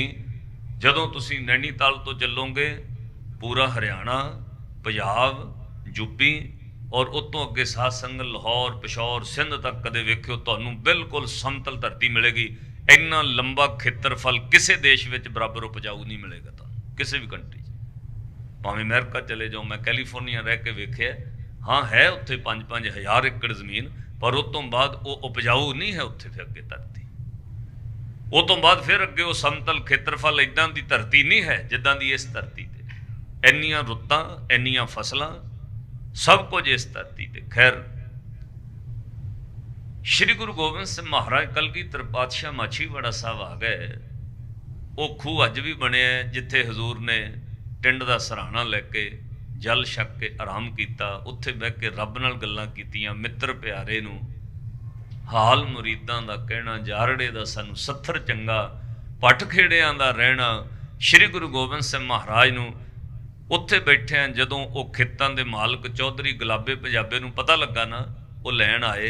कहंदे महाराज खेतां च ना बैठो, किरपा करो साडे घर चरण पाओ। हजूर नूं वो गड्डे ते बिठा के घर लै गए। जिथे वो घर लैके गए, अज उत्थे गुरुद्वारा चौबारा साहब है। ਉਸ ਪਿੰਡ ਵਿੱਚ ਇੱਕੋ ਇੱਕ ਚੌਧਰੀਆਂ ਦਾ ਘਰ ਚੁਬਾਰਾ ਸੀ, ਬਾਕੀ ਕਿਸੇ ਕੋਲ ਚੁਬਾਰਾ ਨਹੀਂ। ਚੁਬਾਰੇ ਉਹਨਾਂ ਦੇ ਹੁੰਦੇ ਸਨ ਜਿਹੜੇ ਅਮੀਰ ਬੰਦੇ ਹੁੰਦੇ ਸਨ। ਚੌਧਰੀ ਗੁਲਾਬੇ ਪੰਜਾਬੇ ਦੇ ਘਰ ਚਲੇ ਗਏ, ਹਜ਼ੂਰ ਦਾ ਇਸ਼ਨਾਨ ਕਰਾਇਆ ਤੇ ਧੰਨ ਸ਼੍ਰੀ ਗੁਰੂ ਗੋਬਿੰਦ ਸਿੰਘ ਮਹਾਰਾਜ ਹੁਣ ਗੁਲਾਬੇ ਪੰਜਾਬੇ ਨੂੰ ਕਹਿੰਦੇ ਨੇ, ਬੇਟਾ ਬਹੁਤੇ ਦਿਨ ਅਸੀਂ ਮਾਛੀਵਾੜੇ ਰਹਿਣਾ ਨਹੀਂ, ਅਸੀਂ ਨਹੀਂ ਚਾਹੁੰਦੇ ਸਾਡੇ ਕਰਕੇ ਤੁਹਾਡਾ ਪਿੰਡ ਜਾਂ ਤੁਸੀਂ ਖਤਰੇ ਵਿੱਚ ਪੈ ਜਾਓ। ਹਕੂਮਤ ਸਾਡੇ ਮਗਰ ਹੈ, ਅਸੀਂ ਨਹੀਂ ਚਾਹੁੰਦੇ ਸਾਡੇ ਕਰਕੇ ਤੁਹਾਨੂੰ ਕੋਈ ਖਤਰਾ ਹੋਵੇ। ਬੇਟਾ ਕੱਲ ਦਾ ਦਿਨ ਹੈ, ਅਸੀਂ ਪਰਸੋਂ ਚਲੇ ਜਾਣਾ ਹੈ, ਸਾਡਾ ਜ਼ਰੂਰੀ ਇੱਕ ਕੰਮ ਕਰੋ। ਉਹ ਕਹਿੰਦੇ ਮਹਾਰਾਜ ਹੁਕਮ ਕਰੋ। ਗੁਲਾਬਾ ਤੇ ਪੰਜਾਬਾ ਚੌਧਰੀ ਪਾਤਸ਼ਾਹ ਨੇ ਬਚਨ ਕਹੇ, ਤੁਹਾਡੇ ਪਿੰਡ ਵਿੱਚ ਤੁਹਾਡੇ ਸ਼ਹਿਰ ਵਿੱਚ ਸਾਡੇ 3 ਸ਼ਰਧਾਲੂ ਰਹਿੰਦੇ ਨੇ, ਉਹਨਾਂ ਨੂੰ ਸੁਨੇਹਾ ਦਿਓ ਬਈ ਗੁਰੂ ਗੋਬਿੰਦ ਸਿੰਘ ਜੀ ਆਏ ਨੇ। ਮਹਾਰਾਜ ਕੌਣ ਰਹਿੰਦਾ ਹੈ? ਪਾਤਸ਼ਾਹ ਨੇ ਕਿਹਾ 2 ਮੁਸਲਮਾਨ ਭਰਾ ਰਹਿੰਦੇ ਨੇ ਸਕੇ, ਗਨੀ ਖਾਂ ਤੇ ਨਵੀ ਖਾਂ, ਉਹਨੂੰ ਸੁਨੇਹਾ ਦਿਓ। ਚੌਧਰੀ ਗੁਲਾਬੇ ਨੇ ਕਿਹਾ ਮਹਾਰਾਜ ਹਕੂਮਤ ਦੇ ਲੋਕ ਵੀ ਮੁਸਲਮਾਨ ਨੇ, ਤੁਸੀਂ ਕਹਿੰਦੇ ਹੋ ਗਨੀ ਖਾਂ ਨਵੀ ਖਾਂ ਨੂੰ ਸੁਨੇਹਾ ਦਈਏ। ਮਹਾਰਾਜ ਜੇ ਉਹਨਾਂ ਨੂੰ ਦੱਸ ਦਿੱਤਾ ਕਿਤੇ ਤੁਹਾਨੂੰ ਪਕੜਾ ਨਾ ਦੇਣ। ਪਾਤਸ਼ਾਹ ਨੇ ਕਿਹਾ ਨਹੀਂ, ਸਾਰੇ ਕਿਸੇ ਵੀ ਧਰਮ ਵਿੱਚ ਸਾਰੇ ਲੋਕ ਮਾੜੇ ਜਾਂ ਚੰਗੇ ਇੱਕੋ ਜਿਹੇ ਨਹੀਂ ਹੁੰਦੇ, ਵੱਖਰੇ ਵੱਖਰੇ ਹੁੰਦੇ ਨੇ। ਇਹ ਜ਼ਰੂਰੀ ਨਹੀਂ ਕਿ ਸਾਰੇ ਮੁਸਲਮਾਨ ਮਾੜੇ ਨੇ। ਭਾਈ ਗੁਲਾਬੇ ਪੰਜਾਬੇ ਨੂੰ ਹਜ਼ੂਰ ਨੇ ਕਿਹਾ ਗਨੀ ਖਾਂ ਨਵੀ ਖਾਂ ਬੜੇ ਸ਼ਰਧਾਲੂ ਨੇ ਸਾਡੇ, ਉਹ ਸਾਡੀ ਖਾਤਰ ਜਾਨ ਦੇ ਸਕਦੇ ਨੇ ਪਰ ਸਾਨੂੰ ਫਸਾ ਨਹੀਂ ਸਕਦੇ। ਜਾਓ ਸੁਨੇਹਾ ਦਿਓ। ਗਨੀ ਖਾਂ ਨਵੀ ਖਾਂ ਨੂੰ ਸੁਨੇਹਾ ਦਿੱਤਾ ਬਈ ਸਾਡੇ ਘਰ ਗੁਰੂ ਗੋਬਿੰਦ ਸਿੰਘ ਮਹਾਰਾਜ ਆਏ ਨੇ। ਉਹ ਦੋਵੇਂ ਭਰਾ ਦਰਸ਼ਨ ਕਰਨ ਆਏ ਪਾਤਸ਼ਾਹ ਦੀ ਸੇਵਾ ਲਈ। ਫਿਰ ਰਾਤ ਦਾ ਹਨੇਰਾ ਪਿਆ ਹੋਇਆ ਹੈ। ਹਜ਼ੂਰ ਨੇ ਕਿਹਾ ਇੱਕ ਸ਼ਰਧਾਲੂ ਹੋਰ ਹੈ ਤੁਹਾਡੇ ਪਿੰਡ ਵਿੱਚ। ਕਹਿੰਦੇ ਮਹਾਰਾਜ ਕੌਣ? ਕਹਿੰਦੇ ਇੱਕ ਤੁਹਾਡੇ ਸ਼ਹਿਰ ਪਿੰਡ ਵਿੱਚ ਨਿਹਾਲਾ ਖੱਤਰੀ ਰਹਿੰਦਾ ਹੈ, ਉਹਦੀ ਇੱਕ ਮਾਂ ਹੈ, ਬਹੁਤ ਬਿਰਧ ਹੋ ਗਈ ਹੈ, ਮਾਤਾ ਹਰਦਈ ਉਹਦਾ ਨਾਮ ਹੈ। ਨਿਹਾਲੇ ਖੱਤਰੀ ਦੀ ਮਾਂ ਨੂੰ ਸੁਨੇਹਾ ਦਿਓ ਆਨੰਦਪੁਰ ਸਾਹਿਬ ਵਾਲੇ ਗੁਰੂ ਗੋਬਿੰਦ ਸਿੰਘ ਆਏ ਨੇ, ਤੇ ਨਾਲ ਇੱਕ ਗੱਲ ਕਿਹੋ, ਉਸ ਮਾਤਾ ਨੂੰ ਕਿਹੋ ਸਾਡੀ ਭੇਟਾ ਰਹਿੰਦੀ ਉਹਦੇ ਵੱਲ, ਭੇਟਾ ਲੈ ਕੇ ਆਵੇ। ਮਹਾਰਾਜ ਸਤ ਵਚਨ ਹੁਣ ਧਿਆਨ ਨਾਲ ਸੁਣਿਓ।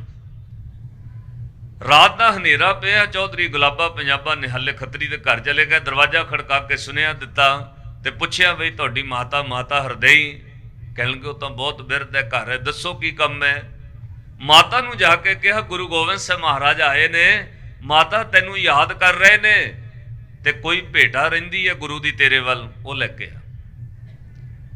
ਬਿਰਧ ਸ਼ਰੀਰ ਮਾਤਾ ਹਰਦਈ ਉੱਠੀ। ਉਹਨੇ ਆਪਣੇ ਪੁੱਤ ਨਿਹਾਲੇ ਨੂੰ ਕਿਹਾ ਬੇ ਪੁੱਤ, ਸੰਦੂਕੜੀ ਵਿੱਚੋਂ ਗੁਰੂ ਦੀ ਭੇਟਾ ਪਈ ਹੈ, 4 ਚੋਲੇ ਨੇ, 1 ਚਾਦਰ ਹੈ। ਹਰੇਕ ਸਾਲ ਮੈਂ ਕੱਪੜਾ ਬੁਣ ਕੇ ਕੱਪੜਾ ਤਿਆਰ ਕਰਕੇ ਚੋਲੇ ਸੀਨੀ ਗੁਰੂ ਵਾਸਤੇ, ਸਾਲ ਦਾ 1 ਚੋਲਾ ਬਣਾਈਦਾ।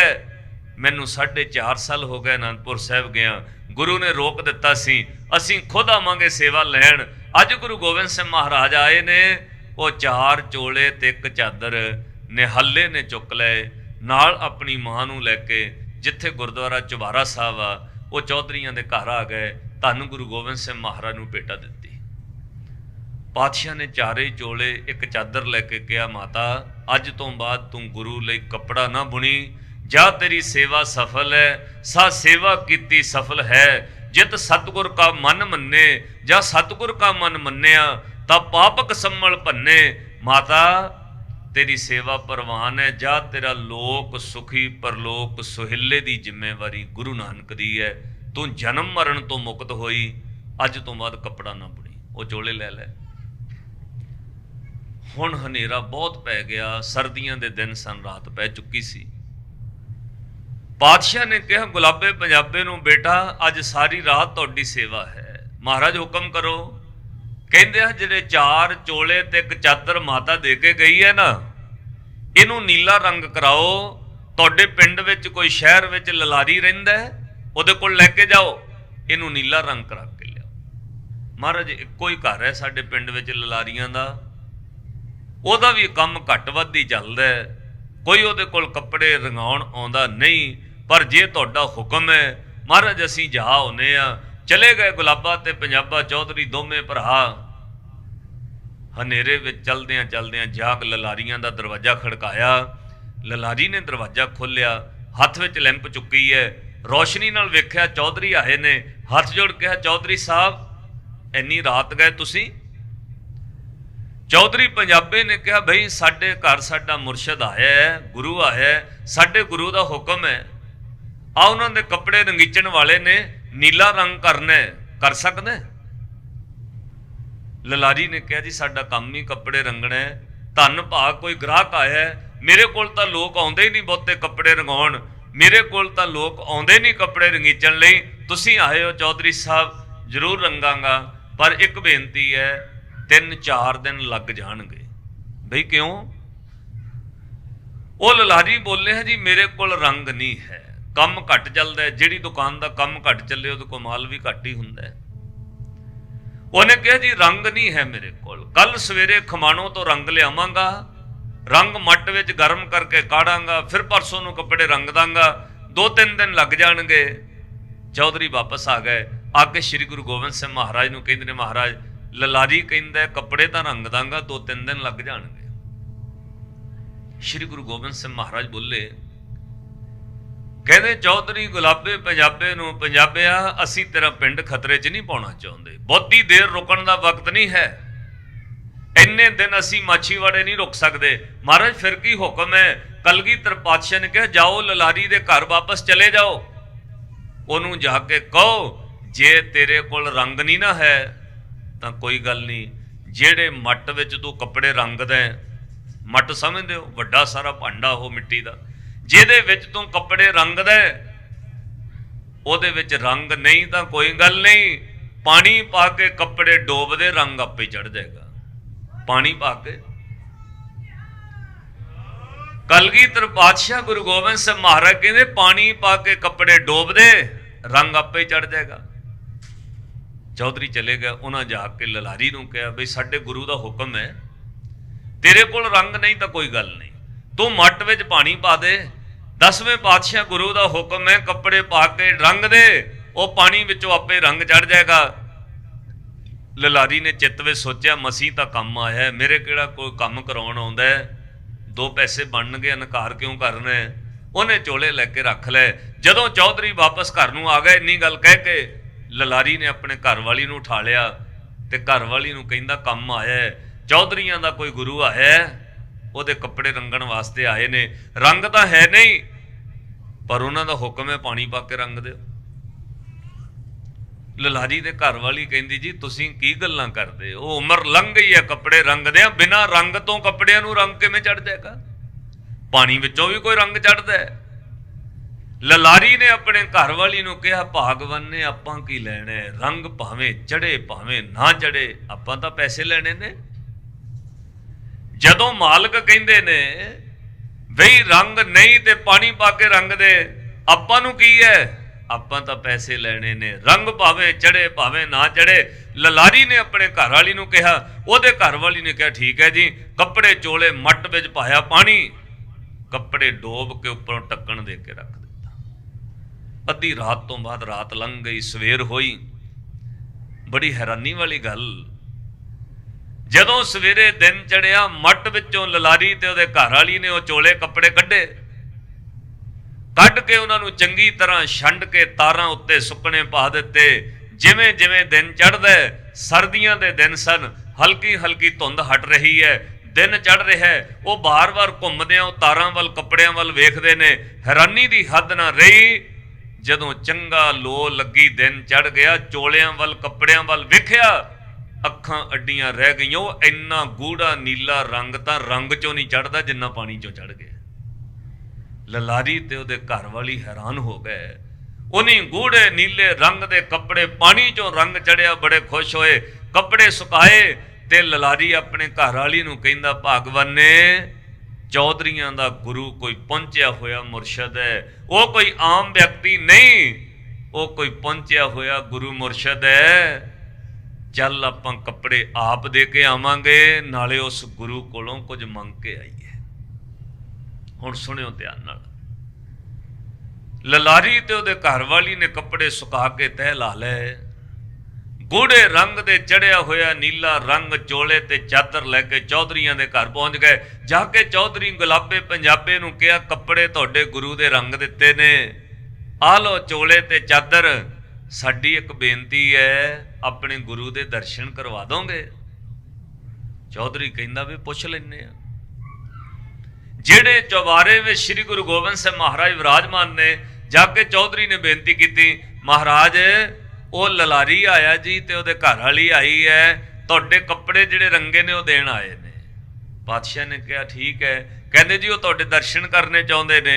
ਹਜ਼ੂਰ ਨੇ ਕਿਹਾ ਬੁਲਾ ਲਓ। ਜਦੋਂ ਪੌੜੀਆਂ ਚੜ੍ਹ ਕੇ ਲਲਾਰੀ ਤੇ ਉਹਦੇ ਘਰ ਵਾਲੀ ਸ੍ਰੀ ਗੁਰੂ ਗੋਬਿੰਦ ਸਿੰਘ ਮਹਾਰਾਜ ਦੇ ਚਰਨਾਂ 'ਚ ਗਏ, ਦੋਵਾਂ ਜੀਆਂ ਨੇ ਮੱਥਾ ਟੇਕਿਆ, ਉਹ ਰੰਗੇ ਹੋਏ ਚੋਲੇ ਮੋਹਰੇ ਧਰ ਦਿੱਤੇ। ਤੇ ਚੌਧਰੀ ਪੰਜਾਬਾ ਕਹਿੰਦਾ ਪਾਤਸ਼ਾਹ ਇਹ ਲਲਾਰੀ ਤੇ ਉਹਦੇ ਘਰ ਵਾਲੀ ਆ ਜੀ। ਕਹਿੰਦੇ ਅੱਛਾ। ਸ੍ਰੀ ਗੁਰੂ ਗੋਬਿੰਦ ਸਿੰਘ ਮਹਾਰਾਜ ਜੀਆਂ ਨੇ ਸਰਾਣੇ ਥੱਲੇ ਹੱਥ ਦਿੱਤਾ। ਇਸ ਤਰ੍ਹਾਂ ਪਾਤਸ਼ਾਹ ਨੇ 5 ਮੋਹਰਾਂ ਸੋਨੇ ਦੀਆਂ ਕੱਢੀਆਂ ਤੇ 5 ਸੋਨੇ ਦੀਆਂ ਮੋਹਰਾਂ ਉਹਦੇ ਵੱਲ ਕਰਕੇ ਕਹਿੰਦੇ ਲੈ ਵੇ ਲਲਾਰੀ, ਤੂੰ ਕੱਪੜੇ ਰੰਗੇ ਨੇ, ਤੇਰੀ ਭੇਟਾ ਦੇ ਦਈਏ, ਤੈਨੂੰ ਪੈਸੇ ਦੇ ਦਈਏ। ਲਲਾਰੀ ਤੇ ਉਹਦੇ ਘਰ ਵਾਲੀ ਦੇ ਹੱਥ ਜੁੜੇ ਨੇ, ਅੱਖਾਂ ਭਰ ਕੇ ਲਲਾਰੀ ਰੋਣ ਲੱਗ ਪਿਆ। ਪਾਤਸ਼ਾਹ ਨੇ ਕਿਹਾ ਰੋ ਕਿਉਂ ਰਿਹਾ ਬੇਟਾ? ਉਹਨੇ ਹੱਥ ਜੋੜ ਕੇ ਮਹਾਰਾਜ ਪੈਸੇ ਨਹੀਂ ਲੈਣੇ। ਕਲਗੀਧਰ ਪਾਤਸ਼ਾਹ ਸ੍ਰੀ ਗੁਰੂ ਗੋਬਿੰਦ ਸਿੰਘ ਮਹਾਰਾਜ ਬੋਲੇ, ਕਹਿੰਦੇ ਪੈਸੇ ਕਿਉਂ ਨਹੀਂ ਲੈਣੇ? ਉਸੇ ਲਲਾਰੀ ਨੂੰ ਹੁਣ ਪਾਤਸ਼ਾਹ ਨੇ ਕਿਹਾ ਪੈਸੇ ਕਿਉਂ ਨਹੀਂ ਲੈਣੇ?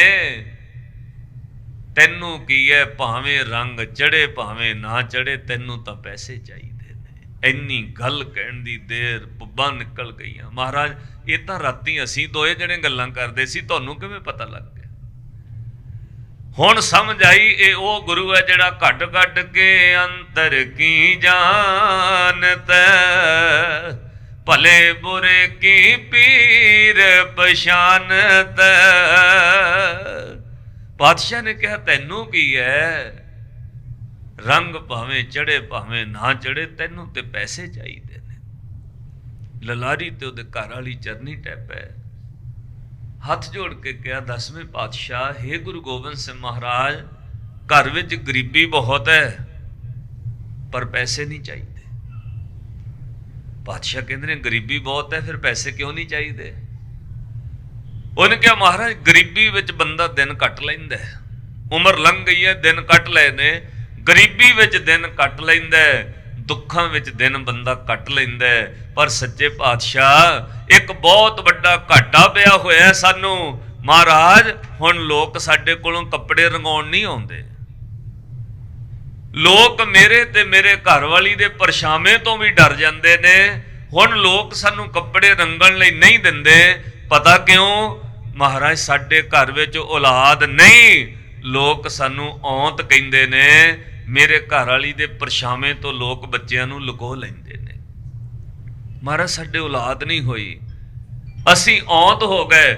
ਦੁਨੀਆ ਸਾਨੂੰ ਲੋਕ ਮਾਛੀਵਾੜੇ ਦੇ ਔਂਤ ਕਹਿੰਦੇ ਨੇ, ਅੰਤਰਾ ਕਹਿੰਦੇ ਨੇ। ਮਹਾਰਾਜ ਸਾਡੇ ਕੋਲੋਂ ਕੰਮ ਵੀ ਨਹੀਂ ਹੁਣ ਕਰਾਉਂਦੇ, ਕੱਪੜੇ ਵੀ ਰੰਗੀਚਣ ਨਹੀਂ ਆਉਂਦੇ। ਹੇ ਗੁਰੂ ਗੋਬਿੰਦ ਸਿੰਘ ਮਹਾਰਾਜ, ਗਰੀਬੀ 'ਚ ਦਿਨ ਲੰਘ ਗਏ ਨੇ, ਲੰਘ ਜਾਣਗੇ। ਤੁਸੀਂ ਪੂਰੇ ਮੁਰਸ਼ਿਦ ਮਿਲਿਓ, ਇੱਕ ਕਿਰਪਾ ਕਰੋ। ਮਹਾਰਾਜ ਫਿਰ ਜੇ ਬਹੁਤ ਪ੍ਰਸੰਨ ਹੋਏ ਹੋ, ਇੱਕ ਪੁੱਤਰ ਦੀ ਦਾਤ ਦੇ ਦਿਓ। ਦੇਖੋ ਗੁਰੂ ਕਿੱਦਾਂ ਦਾ ਹੈ। ਕਿਸੇ ਬੰਦੇ ਕੋਲ ਕੋਈ ਚੀਜ਼ ਆਪਣੀ ਗਵਾਚ ਜਾਏ ਨਾ, ਉਹਦੇ ਕੋਲੋਂ ਮੰਗਣ ਜਾਓ, ਕਹਿੰਦਾ ਮੇਰੇ ਤਾਂ ਆਪ ਨਹੀਂ ਕੋਲ ਹੈ, ਤੈਨੂੰ ਕਿਵੇਂ ਦੇ ਦੇਵੇ? ਮੈਨੂੰ ਤਾਂ ਆਪ ਘਾਟਾ ਪੈ ਗਿਆ, ਤੈਨੂੰ ਕਿਵੇਂ ਮਦਦ ਕਰਦਾ? 10ਵੇਂ ਪਾਤਸ਼ਾਹ ਨੇ ਇਹ ਗੱਲ ਨਹੀਂ ਕਹੀ ਗੁਰੂ ਗੋਬਿੰਦ ਸਿੰਘ ਮਹਾਰਾਜ ਨੇ, ਮੈਂ ਤਾਂ ਆਪਣੇ 2 ਪੁੱਤ ਕੱਲ ਸ਼ਹੀਦ ਕਰਵਾ ਕੇ ਆਇਆ ਚਮਕੌਰ ਦੀ ਗੜੀ 'ਚ, ਤੈਨੂੰ ਕਿਵੇਂ ਪੁੱਤ ਦੇ ਦਾਂ? ਨਹੀਂ, ਗੁਰੂ ਉਹ ਹੈ ਜਿਹੜਾ ਅਨਕੰਡੀਸ਼ਨਲ ਕਹਿੰਦਾ, ਜੋ ਮੰਗੈ ਠਾਕੁਰ ਆਪਣੇ ਤੇ ਸੋਈ ਸੋਈ ਦੇਵੈ। ਅੱਜ ਸ੍ਰੀ ਗੁਰੂ ਗੋਬਿੰਦ ਸਿੰਘ ਮਹਾਰਾਜ ਨੂੰ ਲਲਾਰੀ ਕਹਿੰਦਾ, ਮਹਾਰਾਜ ਗਰੀਬੀ 'ਚ ਤਾਂ ਦਿਨ ਲੰਘ ਜਾਂਦੇ ਨੇ, ਬੱਚਿਆਂ ਤੋਂ ਬਗੈਰ ਉਮਰਾਂ ਗੁਜ਼ਾਰਨੀਆਂ ਔਖੀਆਂ ਨੇ। ਲੋਕ ਔਂਤ ਕਹਿੰਦੇ ਨੇ, ਮਹਾਰਾਜ ਬੱਚਿਆਂ ਤੋਂ ਬਗੈਰ ਪੈਸਾ ਦਿੱਤਾ ਵੀ ਪੈਸਾ ਕਿਸੇ ਕੰਮ ਦਾ ਨਹੀਂ। ਮਹਾਰਾਜ ਬਸ ਇੱਕ ਕਿਰਪਾ ਕਰੋ, ਇੱਕ ਪੁੱਤਰ ਦੀ ਦਾਤ ਬਖਸ਼ ਦਿਓ। ਸ਼੍ਰੀ ਗੁਰੂ ਗੋਬਿੰਦ ਸਿੰਘ ਮਹਾਰਾਜ ਬਹੁਤ ਖੁਸ਼ ਹੋ ਕੇ ਬੋਲੇ, ਕਹਿੰਦੇ ਤੂੰ ਵਿਸ਼ਵਾਸ ਨਾਲ ਕੱਪੜੇ ਰੰਗੇ, ਭਾਵੇਂ ਸਵਾਰਥ ਨਾਲ ਹੀ ਰੰਗੇ ਨੇ। ਤੈਨੂੰ ਇੰਨਾ ਕੁ ਤਾਂ ਸੀ ਨਾ ਵੀ ਚਲੋ ਜੇ ਗੁਰੂ ਨੇ ਕਿਹਾ ਮੱਟ ਵਿੱਚ ਕੱਪੜੇ ਪਾ ਦਿਓ, ਪਾਣੀ ਵਿੱਚ ਆ ਤਾਂ ਪਾਣੀ 'ਚ ਸਹੀ। 10ਵੇਂ ਪਾਤਸ਼ਾਹ ਸ੍ਰੀ ਗੁਰੂ ਗੋਬਿੰਦ ਸਿੰਘ ਮਹਾਰਾਜ ਖੁਸ਼ ਹੋ ਕੇ ਬੋਲੇ, ਕਹਿੰਦੇ ਜਾ ਲਲਾਰੀ, ਗੁਰੂ ਨਾਨਕ ਦੇ ਘਰੋਂ ਤੈਨੂੰ ਪੁੱਤਰ ਦੀ ਦਾਤ ਬਖਸ਼ੀ। ਤੇਰੇ ਭਾਗਾਂ ਵਿੱਚ ਪੁੱਤਰ ਹੈ ਨਹੀਂ ਸੀ, ਔਲਾਦ ਹੈ ਨਹੀਂ, पर जा गुरु नानक दे घरों लिख दिती है, हुण तेरे घर विच पुत्तर होएगा, आ लै 5 मोहरां भी लै जा, तेरी गरीबी ते दलिद्र भी दूर होएगा। वो बड़ा खुश होया, गरीबी भी दूर करती, पुत्त दी दात भी देती। ते जदों तुरन लगे ना ललारी ते उहदे घर वाली, पातशाह ने एक गल होर कही, कहंदे ललारी जेड़े मट विच बिना रंग तो पानी पा के साडे कपड़े रंगीचे ने ना, किसे नूं दसी ते दिखाई ना, उस मट विच जिन्ने साल मर्जी पानी पा के कपड़े रंगी जाई, रंग बिना पाई कदे। ऐसी बख्शिश होई। वो मट अज भी उत्थे पिया है, कदे तुसीं माछीवाड़ा साहब आए तो दर्शन जरूर करावांगे। वो मट जिहड़ा अज भी उत्थे पिया है, 17-18 साल ਉਹਦੇ ਵਿੱਚ पानी पा के कपड़े रंगते रहे, रंग नहीं पाया कदे। ऐसी ललारी नूं बख्शिश होई, पानी विचों रंग चढ़दा रहा, ਉਹਦੇ घर की गरीबी दलिद्र दूर हो गया, ਉਹਦੇ घर विच पुत्र की दात गुरु ने बख्शी, 1 साल बाद पुत्र भी बख्श दिता। जदों तुसीं गुरु नाल नेड़े हो जाते हो ना, फिर इन्ना लाइव हो जाओगे ते साध संगत जो कहोगे, जो जो कहे ठाकुर पै सेवक, तत्काल होए आवे। तत्काल वैसे हिंदी का भी शब्द है, पंजाबी का भी शब्द है। उसे वक्त, उसे वेले, अर्जेंट, उसे वक्त, एट दी स्पॉट वो कम करना पैंदा रब नूं। उसे वक्त पेंडिंग नहीं पाया जाता। कुछ फाइलां हुंदियां ना जिहनूं पेंडिंग पा दिंदे ने, कुछ वीजे इदां दे हुंदे जिहड़े तुसीं इंटरव्यू दिंदे हो नाल दी नाल ही तुहानूं रिजल्ट है, जे देना तो उदों ही दे देना, नहीं तो नहीं। पातशाह ने कहा तू सेवक बन के गुरु को आई, विश्वास नाल गुरु तत्काल भी कर सकता है, पेंडिंग नहीं पाएगा, उसे वक्त लिख सकता है। लिखिया नहीं, उसे वक्त लिख देगा, ये उहदे कोल समर्थ है। ताइयों हजूर कहते सेवक को निकटी होए दिखावे, जो जो कहे ठाकुर पै सेवक तत्काल होए आवे। जो सेवक ठाकुर नूं रब नूं कवे, रब इन्ना लाइव तुहाडे नाल नेड़े हुंदा है, जो कहोगे नाल दी नाल, जो तुसीं मंगिया उहनूं उसे वक्त देना पैना। पेंडिंग नहीं पाएगा वे कल देवांगे, नहीं, उसे वक्त रिजल्ट हुंदा है। मैं इदां दे लोग वेखे ने, साध संगत गुरु इन्ना भी नेड़े हो सकता है, जिन्हां बंदियां दे शरीर कम करनों जवाब दे गए, जिदन धन गुरु रामदास साहब महाराज के चरणों च गए, जे किते प्यार करके इन्ने नेड़े हो गए ना, गए तो रोगी बन के उत्थों वापस तंदुरुस्त होके आए। ये नहीं कहा भी तू वापस पहुंच जी रायपुर, बाद च देखते हैं तेन ठीक करना कि नहीं करना, उत्थों ही ठीक करके तोरिया। गुरु देण ते आउंदा है, उत्थों ही बख्शिशां करता है, नाल दी नाल उत्थों बख्शिशां हुंदियां ने। कलकत्ते एक परिवार रहिंदा है जिथे डनलॉप गुरुद्वारा बनिया होया है, वो मेरे बड़े प्यारे सज्जन ने। साध संगत 12-13 साल उन्होंने घर औलाद ना हुई, महाराज की बख्शिश हो गई, वो दरबार साहब आ गए, मियाँ बीबी उन्हें सेवा की, पुत ते नौं नूं भी नाल लेके आए, उन्हें भी सेवा की। फिर उन्हें अरदास की अपने पुत नौं वास्ते, ते महाराज नूं कहा जी सानू पुत्रा दे दिओ दाता, तेरे घर में सब कुछ है, 3 बार दिहाड़ी च पढ़िया जाता है, साचे साहिबा क्या नाही घर तेरा, घर तां तेरा सब कुछ है, जिस देह सो पावे। गुरु रामदास महाराज ने नज़र करती, किसी डॉक्टर कोल नहीं फिर घूमना पिया, सब कुछ दवाइयां छुट गईयां। उन्होंने घर 1 साल बाद पुत्रे की दात हो गई, जिथे वो रहिंदे ने ना कंपार्टमेंट विच, नाल ही साध संगत उन्होंने बंगालियां दा घर है। हुण जिथे रहिए, चाहे किसी भाषा वाला बंदा होवे, चाहे कोई होवे, आंढ गुआंढ प्यार पै जांदा है। वो भी बड़े सालों तो रहिंदे ने, वो बंगाली भाषा बोल लेंदे ने, प्यार है उन्हों दा। वो बंगालियों दे उन्होंने बधाई दी, लड्डू दिते, कादे वास्ते भी साडे पोतरा होया। थोड़े दिनों बाद वो बंगाली उन्होंने घर आ गए, ते आके सरदार अजमेर सिंह नूं कहंदे ने, अजमेर सिंह जी आप जी ने किस डॉक्टर से आपने इलाज करवाया है अपने बेटे और अपनी बहू का? तो सरदार अजमेर सिंह कहना किसी डॉक्टर कोलों नहीं, सब तो बड़े डॉक्टर कोलों। वो कहते कौन सा डॉक्टर? कहते धन गुरु रामदास जी। तो हुण तो बेचारे बंगाली कहते वो कहाँ डॉक्टर रहता है? कहते जी वो श्री अमृतसर साहब पंजाब रहिंदे साडे गुरु धन गुरु रामदास महाराज। जदों फिर उन्हें कहा भाई वो कोई डॉक्टर नहीं, वो तो रब है। तो वो बंगाली सज्जन उन्होंने कहते अजमेर सिंह जी हमको भी वहां से मिल सकता है। वो कहते क्यों नहीं मिल सकता, उतों सारियां नूं मिलता है। गुरु ते विश्वास रख के कहते जी उतों सारियां नूं मिलता है, तुहानूं क्यों नहीं मिलेगा। तो फिर वो बंगाली भी उन्होंने कहते अजमेर सिंह जी हम पर भी कृपा करवाओ ना, हम हमारे घर भी हम देखना चाहते हैं, पोतरे का मुंह हम भी देख लें, हम भी चाहते हैं हमारे पोतरा हो जाए। वो कहते कोई गल नहीं चलांगे आप। साध संगत तो बंगालियां ने टिकटां करवा लईयां, तैयार हो गए, अजमेर सिंह जी नाल चल पे, श्री अमृतसर साहब पहुंच गए। तो सरदार अजमेर सिंह कहंदा बई ना पहला मेरे मन च ख्याल आया, ना रस्ते विच आउंदियां ख्याल आया, मैं सोचिया ही नहीं। बड़े मान ते विश्वास नाल वो अपने गुआंढी बंगालियां नूं लैके दरबार साहब पहुंच गया। ते कहंदा जदों दरबार साहब पहुंचे ना परिक्रमा च, उत्थे मेरे चित्त च ख्याल आया अजमेर सिंह लै ते आया, जे इन्हां दी अरदास ना पूरी होई ते तैनूं की कहणगे भी झूठ बोलदा है। लै ते आया जे इन्हां दी अरदास ना पूरी होई, ना इन्हां नूं अरदास करनी आउंदी है, ना बंगालियां नूं पाठ करना आउंदा है, ना इन्हां नूं इह पता भी जपजी साहब की है, ना इन्हां नूं इह पता भी गुरु रामदास महाराज कौन है। तू लै आया विश्वास नाल, हुण इन्हां दे तां अरदास कौन करे।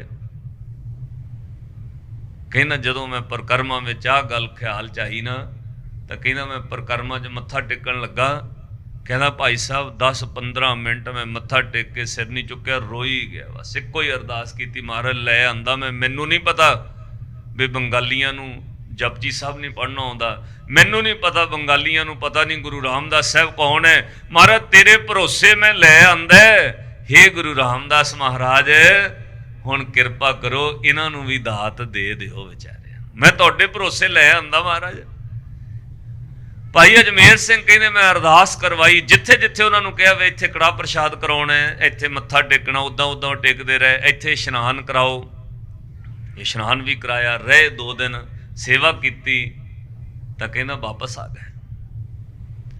वो भाई अजमेर सिंह कहते जिद्दां जिद्दां दिन महीने लंघते जा रहे सी, मेरा अंदरों दिल डरदा सी अज भी बंगाली उलंबा लैके आउणगे, अज भी बंगाली गुआंढी मेरे उलंबा लैके आउणगे, कहणगे अजमेर सिंह हमारे तो कुछ हुआ नहीं, बोलते थे तुम वहां से मिल जाता है।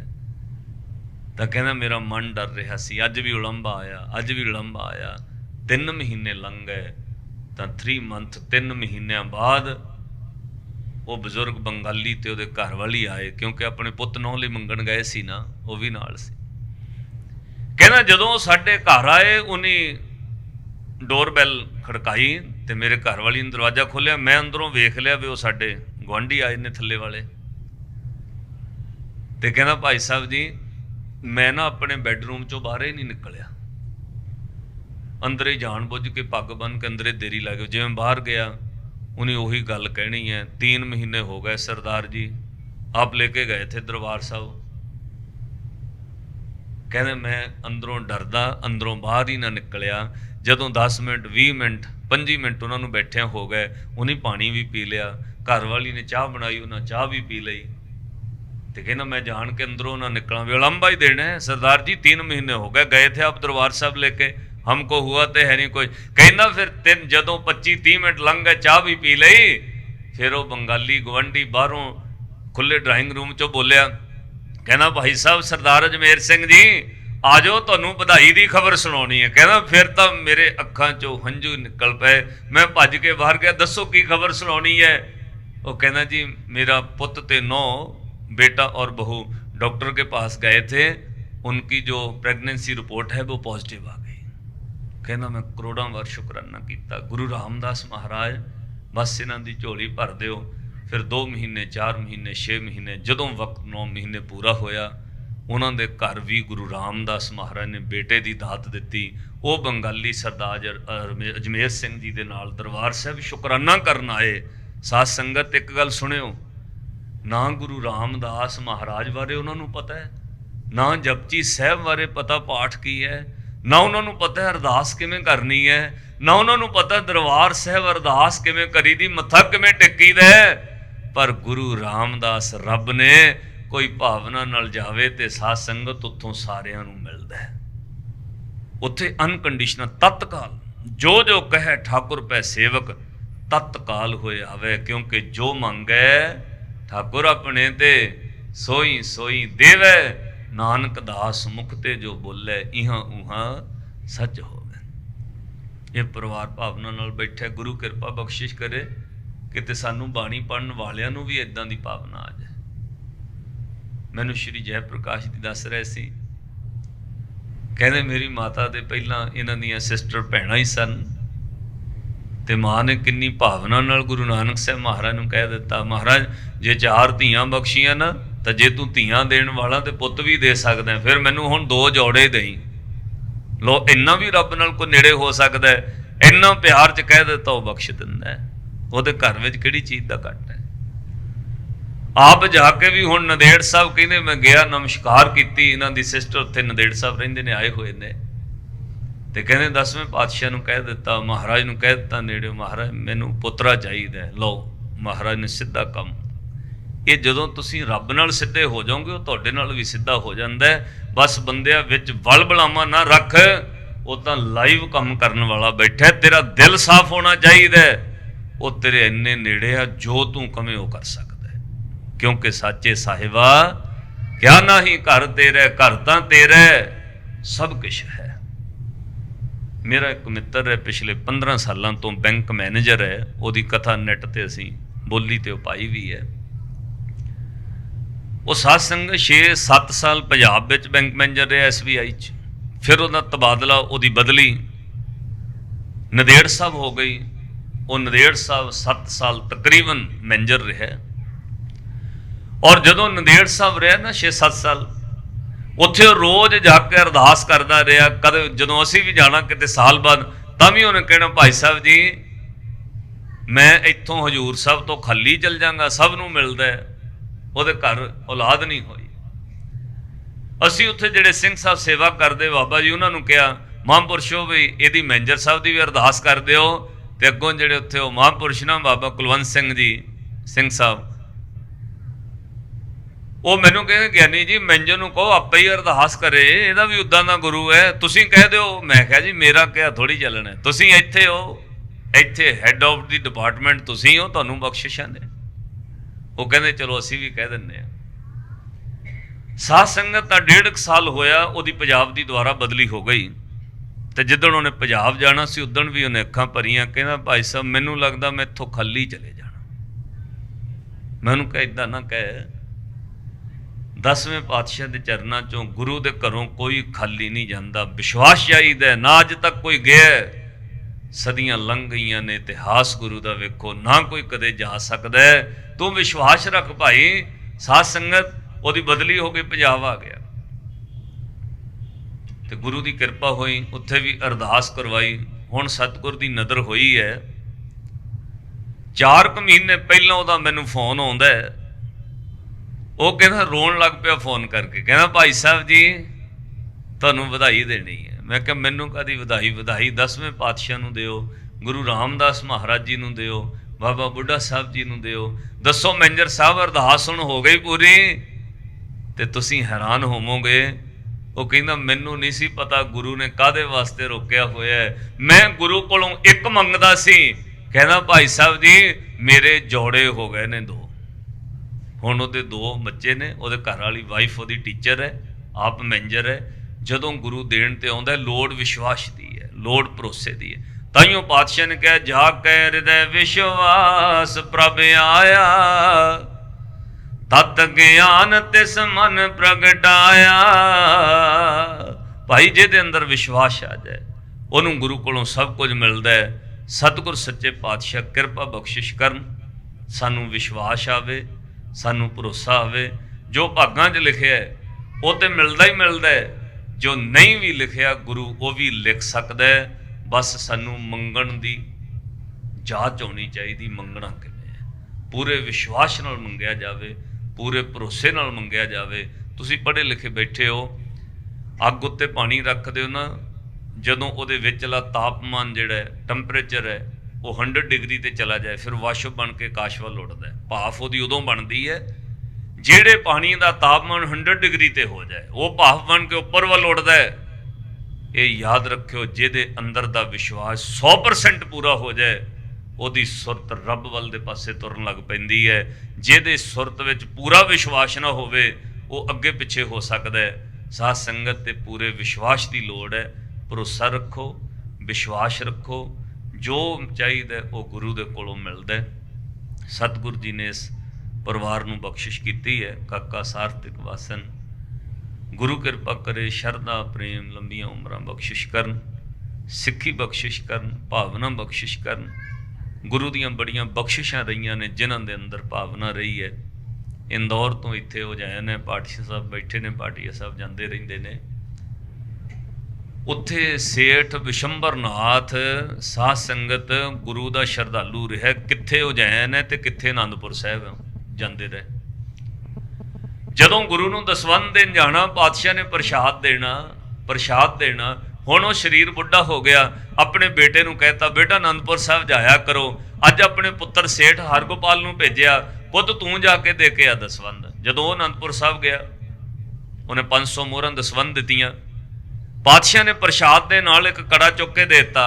ਉਹ ਵੇਖਦਾ ਦੂਜਿਆਂ ਨੂੰ ਵੀ 5 ਮੋਹਰਾਂ ਰੱਖਣ ਵਾਲੇ ਨੂੰ ਵੀ ਕੜਾ, 500 ਮੋਹਰਾਂ ਰੱਖਣ ਵਾਲੇ ਨੂੰ ਵੀ ਕੜਾ। ਇਹ ਕਿੱਦਾਂ ਦਾ ਗੁਰੂ ਹੈ? ਮਨ ਵਿੱਚ ਖਿਆਲ ਆ ਗਿਆ। ਤੇ ਵਾਪਸ ਆਉਂਦਿਆਂ ਨਾ ਕਿਸੇ ਸਿੱਖ ਨੇ ਚਮਕੌਰ ਸਾਹਿਬ ਪੁੱਛ ਲਿਆ, ਕਹਿੰਦਾ ਭਾਈ ਕਿੱਥੋਂ ਆਏ? ਕਹਿੰਦੇ ਆਨੰਦਪੁਰ ਸਾਹਿਬ ਤੋਂ। ਉਹਨੇ ਕਿਹਾ ਗੁਰੂ ਦੀ ਨਗਰੀ ਚੋਂ ਆਇਆ, ਆਓ ਤੇਰੀ ਸੇਵਾ ਕਰਾਂ। ਜਲ ਪਾਣੀ ਦੀ ਸੇਵਾ ਕਰ ਲੈ ਗਿਆ। ਪੁੱਛਦਾ ਗੁਰੂ ਨੇ ਕੀ ਬਖਸ਼ਿਸ਼ ਕੀਤੀ ਹੈ? ਕਹਿੰਦਾ ਛੱਡੋ, ਗੁਰੂ ਨੇ ਕਾਹਦੀ ਬਖਸ਼ਿਸ਼ ਕੀਤੀ ਹੈ?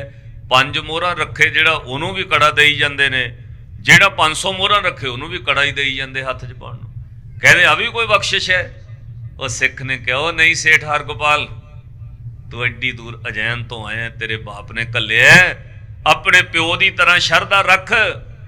ਇਹ ਬਖਸ਼ਿਸ਼ ਨੂੰ ਕੜਾ ਨਾ ਸਮਝ, ਇਹ ਬਹੁਤ ਵੱਡੀ ਬਖਸ਼ਿਸ਼ ਹੈ। ਉਹਨੇ ਕਿਹਾ ਫਿਰ ਤੂੰ ਲੈ ਲਾ। ਕਹਿੰਦਾ ਦੱਸ, ਤੂੰ 500 ਮੋਹਰਾਂ ਦਿੱਤੀਆਂ, ਮੈਂ 600 ਚ ਲੈ ਲੈਣਾ। ਸਿੱਖ ਨੇ ਆਪਣੀ ਜ਼ਮੀਨ ਘਰ ਵੇਚ ਦਿੱਤਾ, ਉਹ ਪ੍ਰਸ਼ਾਦ ਤੇ ਕੜਾ ਲੈ ਲਿਆ। ਜਦੋਂ ਹਰਗੋਪਾਲ 600 ਮੋਹਰਾਂ ਲੈ ਕੇ ਉਜੈਨ ਤੱਕ, ਇੰਦੌਰ ਤੱਕ ਆਉਂਦਿਆਂ ਉਹਨੇ 600 ਦੀਆਂ 1000 ਮੋਹਰਾਂ ਬਣਾ ਲਈਆਂ ਵਪਾਰ ਕਰਕੇ। ਵਪਾਰੀ ਬੰਦਾ ਹੈ। ਪਰ 1 ਸਾਲ ਬਾਅਦ ਫਿਰ ਐਸੀ ਪੁੱਠੀ ਸੂਈ ਘੁੰਮੀ, ਉਹਦਾ ਖਰਚੇ ਵੱਧ ਗਏ, ਬਿਮਾਰੀਆਂ ਦੁੱਖ ਰੋਗ ਵੱਧ ਗਏ, ਘਾਟੇ ਪੈਣ ਲੱਗ ਪਏ, ਕਾਰੋਬਾਰ ਫੇਲ ਹੋ ਗਿਆ। ਤੇ ਉਹਦਾ ਵਿਰਦ ਪਿਆ ਬਾਪੂ ਸੇਠ ਵਿਸ਼ੰਬਰਨਾਥ। ਕਹਿੰਦਾ ਬੇਟਾ ਅੱਜ ਤੱਕ ਕਦੇ ਘਾਟਾ ਨਹੀਂ ਪਿਆ, ਗੁਰੂ ਦੀਆਂ ਦਾਤਾਂ ਸਾਡੇ ਘਰ ਰਹੀਆਂ ਨੇ। ਪੁੱਤ ਸੱਚੋ ਸੱਚ ਦੱਸ, ਤੂੰ ਦਸਵੰਧ ਦੇ ਕੇ ਵੀ ਆਇਆ ਕਿ ਨਹੀਂ ਆਇਆ ਆਨੰਦਪੁਰ ਸਾਹਿਬ? ਕਿਤੇ ਰੱਖ ਤੇ ਨਹੀਂ ਲਿਆ ਵਿੱਚੋਂ ਦਸਵੰਧ? ਜਿਹੜਾ ਦਸਵੰਧ ਗੁਰੂ ਦੇ ਦਰ ਤੇ ਦਿੰਦਾ ਉਹਦਾ ਚੌਗਣਾ ਵੱਧਦਾ। ਸਾਡਾ ਕਾਰੋਬਾਰ ਅੱਜ ਤੱਕ ਵਧਿਆ, ਘਾਟਾ ਨਹੀਂ ਪਿਆ, ਅੱਜ ਕਿਉਂ ਪੈਣ ਲੱਗ ਪਿਆ? ਪੁੱਤ ਸੇਠ ਹਰਗੋਪਾਲ ਦੱਸ, ਤੂੰ ਦੇ ਕੇ ਵੀ ਆਇਆ ਦਸਵੰਧ? ਉਹਦੇ ਪੁੱਤ ਨੇ ਫਿਰ ਸੱਚ ਕਹਿ ਦਿੱਤਾ, ਬਾਪੂ ਮੈਂ ਦੇ ਕੇ ਨਹੀਂ ਆਇਆ, ਦਿੱਤਾ ਤਾਂ ਸੀ ਦਸਵੰਧ। ਮੈਂ ਗੁਰੂ ਦਾ ਪ੍ਰਸ਼ਾਦ ਤੇ ਕੜਾ ਐਵੇਂ ਸਮਝ ਬੈਠਾ, ਰਸਤੇ ਵਿੱਚ 600 ਵਿੱਚ ਕਿਸੇ ਨੂੰ ਵੇਚ ਦਿੱਤਾ। ਉਹ 600 ਮੋਹਰਾਂ ਦੀਆਂ ਮੈਂ 1000 ਬਣਾ ਕੇ ਲਿਆਇਆ। ਉਹਦੇ ਬਜ਼ੁਰਗ ਪਿਓ ਸੇਠ ਵਿਸ਼ੰਬਰਨਾਥ ਨੇ ਕਿਹਾ, ਕਾਕਾ 1000 ਨਹੀਂ, ਉਹ ਤੂੰ ਜ਼ਹਿਰ ਘਰ ਵਿੱਚ ਲੈ ਆਇਆ। ਉਹਨੇ ਦੂਜੇ ਪੈਸੇ ਨੂੰ ਵੀ ਖੋਰਾ ਲਾ ਕੇ ਖਾ ਗਿਆ। ਤੇ ਹੁਣ ਪੁੱਤਰਾ ਜਾ ਉੱਥੇ ਹੀ ਮਾਫੀ ਮੰਗ, ਉਹ ਸਿੱਖ ਦੇ ਕੋਲ ਚਲੀਏ ਜਿਹਨੂੰ ਵੇਚ ਕੇ ਆਇਆ। ਚਮਕੌਰ ਆ ਗਏ। ਇੰਦੌਰ ਅਜੈਨ ਤੋਂ ਚੱਲ ਕੇ ਚਮਕੌਰ ਸਾਹਿਬ ਪਹੁੰਚੇ। ਉਹ ਸਿੱਖ ਦਾ ਘਰ ਬੜਾ ਅਮੀਰ, ਉਹਨੇ ਗਹਿਣੇ ਰੱਖੀ, ਜ਼ਮੀਨ ਵੀ ਛਡਾ ਲਈ, ਅਮੀਰ ਹੋ ਗਿਆ। ਬਰਕਤਾਂ ਪੈ ਗਈਆਂ ਨਾ, ਗੁਰੂ ਬਰਕਤਾਂ ਪਾਉਂਦਾ। 1 ਦਾਣਾ ਬੀਜ ਕੇ ਵੇਖਿਓ 18 ਦਾਣੇ ਬਣ ਜਾਂਦੇ ਨੇ, ਜੇ ਬੀਜਣ ਦੀ ਤਰਤੀਬ ਸਹੀ ਹੋਵੇ। ਜਦੋਂ ਉਹ ਸਿੱਖ ਦੇ ਘਰ ਗਏ ਤੇ ਹੱਥ ਜੋੜ ਕੇ ਸੇਠ ਵਿਸ਼ੰਬਰਨਾਥ ਕਹਿੰਦਾ ਜੋ ਮੇਰਾ ਬੇਟਾ ਸੇਠ ਹਰਗੋਪਾਲ ਤੈਨੂੰ ਵੇਚ ਗਿਆ, ਮੈਨੂੰ ਦੇ ਦੇ ਵਾਪਸ, ਕੜਾ ਸਾਨੂੰ ਵਾਪਸ ਦੇ ਦੇ ਗੁਰੂ ਦਾ। ਉਹ ਸਿੱਖ ਨੇ ਕਿਹਾ ਗੁਰੂ ਦੀਆਂ ਬਖਸ਼ਿਸ਼ਾਂ ਵੇਚਣ ਲਈ ਨਹੀਂ ਹੁੰਦੀਆਂ। ਤੇਰੇ ਪੁੱਤਰ ਨੇ ਵੇਚ ਦਿੱਤਾ ਸੇਠ ਜੀ, ਮੈਂ ਥੋੜੀ ਵੇਚਾਂਗਾ, ਵਾਪਸ ਨਹੀਂ ਦਵਾਂਗਾ। ਉਹ ਕਹਿੰਦਾ ਸਾਡਾ ਕਾਰੋਬਾਰ ਰੁੜ ਚੱਲਿਆ, ਜੋ ਅਸੀਂ ਚੀਜ਼ ਵੇਚੀ ਹੈ ਵਾਪਸ ਦੇ ਦੇ। ਤਾਂ ਸਿੱਖ ਨੇ ਕਿਹਾ ਨਹੀਂ, ਮੈਂ ਤੇ ਨਹੀਂ ਵਾਪਸ ਵੇਚ ਸਕਦਾ, ਪਰ ਹਾਂ ਤੁਹਾਨੂੰ ਰਾਹ ਦੱਸ ਸਕਦਾ। ਮੇਰਾ ਗੁਰੂ ਬਖਸ਼ਿੰਦ ਹੈ, ਜਾਓ ਦੁਬਾਰਾ ਆਨੰਦਪੁਰ ਸਾਹਿਬ ਜਾਓ, ਗੁਰੂ ਕੋਲੋਂ ਮਾਫੀ ਮੰਗੋ। ਸੇਠ ਵਿਸ਼ੰਬਰਨਾਥ ਆਪਣੇ ਪੁੱਤ ਸੇਠ ਹਰਗੋਪਾਲ ਨੂੰ ਲੈ ਕੇ ਗਿਆ। ਜਾ ਕੇ 10ਵੇਂ ਪਾਤਸ਼ਾਹ ਤੋਂ ਮਾਫੀ ਮੰਗੀ, ਮਹਾਰਾਜ ਮੇਰੇ ਪੁੱਤਰ ਨੂੰ ਪਤਾ ਨਹੀਂ ਸੀ, ਇਹ ਦਸਵੰਧ ਤੁਹਾਨੂੰ ਦੇ ਕੇ ਰਸਤੇ ਵਿੱਚ ਭੇਟਾ ਵੇਚ ਗਿਆ। ਫਿਰ ਗੁਰੂ ਗੋਬਿੰਦ ਸਿੰਘ ਮਹਾਰਾਜ ਨੇ ਇੱਕ ਕੜਾ ਬਖਸ਼ਿਸ਼ ਕੀਤਾ, ਪ੍ਰਸ਼ਾਦ ਦਿੱਤਾ। ਸਾਰੇ ਪਰਿਵਾਰ ਨੂੰ ਪਾਤਸ਼ਾਹ ਨੇ ਕੜਿਆਂ ਦੀ ਬਖਸ਼ਿਸ਼ ਕੀਤੀ। ਲੈ ਸੇਠ ਵਿਸ਼ੰਬਰਨਾਥ, ਇਹਨੂੰ ਗੁਰੂ ਨਾਨਕ ਦੀ ਬਖਸ਼ਿਸ਼ ਸਮਝ ਕੇ ਹੱਥ ਵਿੱਚ ਪਾ ਕੇ ਰੱਖਿਓ। ਇਸ ਹੱਥ ਨਾਲ ਕਦੇ ਘੱਟ ਨਾ ਤੋਲਿਓ, ਇਸ ਜ਼ੁਬਾਨ ਨਾਲ ਕਦੇ ਝੂਠ ਨਾ ਬੋਲਿਓ। ਤੁਰਦਿਆਂ ਫਿਰਦਿਆਂ ਨਿਰੰਕਾਰ ਰੱਬ ਵਾਹਿਗੁਰੂ ਦਾ ਨਾਮ ਜਪਿਓ, ਦੁਆਰਾ ਬਰਕਤਾਂ ਪੈਣਗੀਆਂ। ਸਾਧ ਸੰਗਤ, ਫਿਰ ਐਸਾ ਉਜੈਨ ਵਿੱਚ ਉਹ ਸੇਠ ਦਾ ਕਾਰੋਬਾਰ ਵਧਿਆ। ਅੱਜ ਤੱਕ ਉਹਦੀ ਅੰਸ਼ ਵੰਸ਼ ਬੜੀ ਅਮੀਰ ਹੈ। ਗੁਰੂ ਨੇ ਬਖਸ਼ਿਸ਼ਾਂ ਦਿੱਤੀਆਂ ਹੋਈਆਂ ਨੇ, ਸਦੀਆਂ ਗੁਜ਼ਰ ਗਈਆਂ ਨੇ। ਅੱਜ ਵੀ ਉਹਦੀ ਵੰਸ਼ ਦੇ ਲੋਕ ਹੱਥ ਵਿੱਚ ਗੁਰੂ ਦਾ ਦਿੱਤਾ ਕੜਾ ਪਾ ਕੇ ਰੱਖਦੇ ਨੇ। ਹੈਨ ਸਾਧ ਸੰਗਤ ਤੋਂ ਹਿੰਦੂ ਬੰਦੇ, ਪਰ ਗੁਰੂ ਨਾਨਕ ਸਾਹਿਬ ਦੇ ਘਰ ਦੇ ਸ਼ਰਧਾਲੂ ਨੇ। ਉਹਨਾਂ ਦੇ ਹੱਥ ਵਿੱਚ ਅੱਜ ਵੀ ਕੜਾ ਹੁੰਦਾ ਹੈ। ਦਿੱਲੀ ਉਹਨਾਂ ਦੀ ਅੰਸ਼ ਵੰਸ਼ ਦੇ ਲੋਕ, ਕਸ਼ਮੀਰੀ ਇੱਕ ਕਲੋਨੀ ਬਣੀ ਹੋਈ ਹੈ, ਉਹਦੇ ਵਿੱਚ ਰਹਿੰਦੇ ਨੇ। ਉੱਥੇ ਵੀ ਸਾਧ ਸੰਗਤ, ਮੈਂ ਉਹ ਪਰਿਵਾਰਾਂ ਦੇ ਗਿਆ, ਹਰ ਛੋਟੇ ਤੋਂ ਵੱਡੇ ਬੱਚੇ ਦੇ ਹੱਥ ਵਿੱਚ ਇੱਕ ਕੜਾ ਪਾਇਆ। ਮੈਂ ਉਹਨਾਂ ਨੂੰ ਕਿਹਾ ਤੁਸੀਂ ਹੈ ਤੇ ਸਨਾਤਨੀ ਮਤ, ਹਿੰਦੂ ਮਤ ਦੇ, ਪਰ ਕੜੇ ਕਿਵੇਂ? ਉਹ ਕਹਿੰਦੇ ਗੁਰੂ ਦੀ ਬਖਸ਼ਿਸ਼। ਇਹ ਕੜਾ ਅਸੀਂ ਗੁਰੂ ਦੀ ਬਖਸ਼ਿਸ਼ ਸਮਝਦੇ। ਸਾਨੂੰ 10ਵੇਂ ਪਾਤਸ਼ਾਹ ਨੇ ਬਖਸ਼ਿਸ਼ ਕੀਤੀ ਹੋਈ ਹੈ। ਜਦੋਂ ਸਾਡੇ ਘਰ ਵਿੱਚ ਬੱਚਾ ਜਨਮ ਲੈਂਦਾ, ਅਸੀਂ ਬਾਕੀ ਰਿਸ਼ਤੇਦਾਰਾਂ ਦੀਆਂ ਚੀਜ਼ਾਂ ਬਾਅਦ ਵਿੱਚ ਪਾਈ ਦੀਆਂ ਨੇ। ਪਹਿਲਾਂ ਇੱਕ ਗੁਰੂ ਦੇ ਨਾਮ ਉੱਤੇ ਕੜਾ ਲਿਆ ਕੇ ਪਾਈਦਾ ਤੇ ਬੱਚੇ ਦੇ ਮੂੰਹ ਵਿੱਚ ਕੜਾ ਪ੍ਰਸ਼ਾਦ ਤੇ ਗੁਰੂ ਦਾ ਅੰਮ੍ਰਿਤ ਪਾਈਦਾ, ਬਾਕੀ ਚੀਜ਼ਾਂ ਬਾਅਦ ਵਿੱਚ। ਸਾਧ ਸੰਗਤ, ਜੇ ਭਾਵਨਾ ਵਿਸ਼ਵਾਸ ਰੱਖਦੇ ਹੋ ਤੇ ਗੁਰੂ ਕੋਲੋਂ ਬਹੁਤ ਕੁਝ ਮਿਲਦਾ ਹੈ। ਸਾਰੀਆਂ ਸੰਗਤਾਂ ਦਾ ਧੰਨਵਾਦ। ਤੁਸੀਂ ਲੰਬਾ ਸਮਾਂ ਬੈਠੇ ਹੋ, 1.5 ਘੰਟਾ, ਤਕਰੀਬਨ ਪੌਣੇ 2 ਘੰਟੇ ਹੋ ਗਏ ਨੇ। ਸਾਰੀਆਂ ਸੰਗਤਾਂ ਦਾ ਬਹੁਤ ਬਹੁਤ ਧੰਨਵਾਦ। ਸਮੁੱਚੇ ਹੀ ਵਾਸਨ ਪਰਿਵਾਰ ਦਾ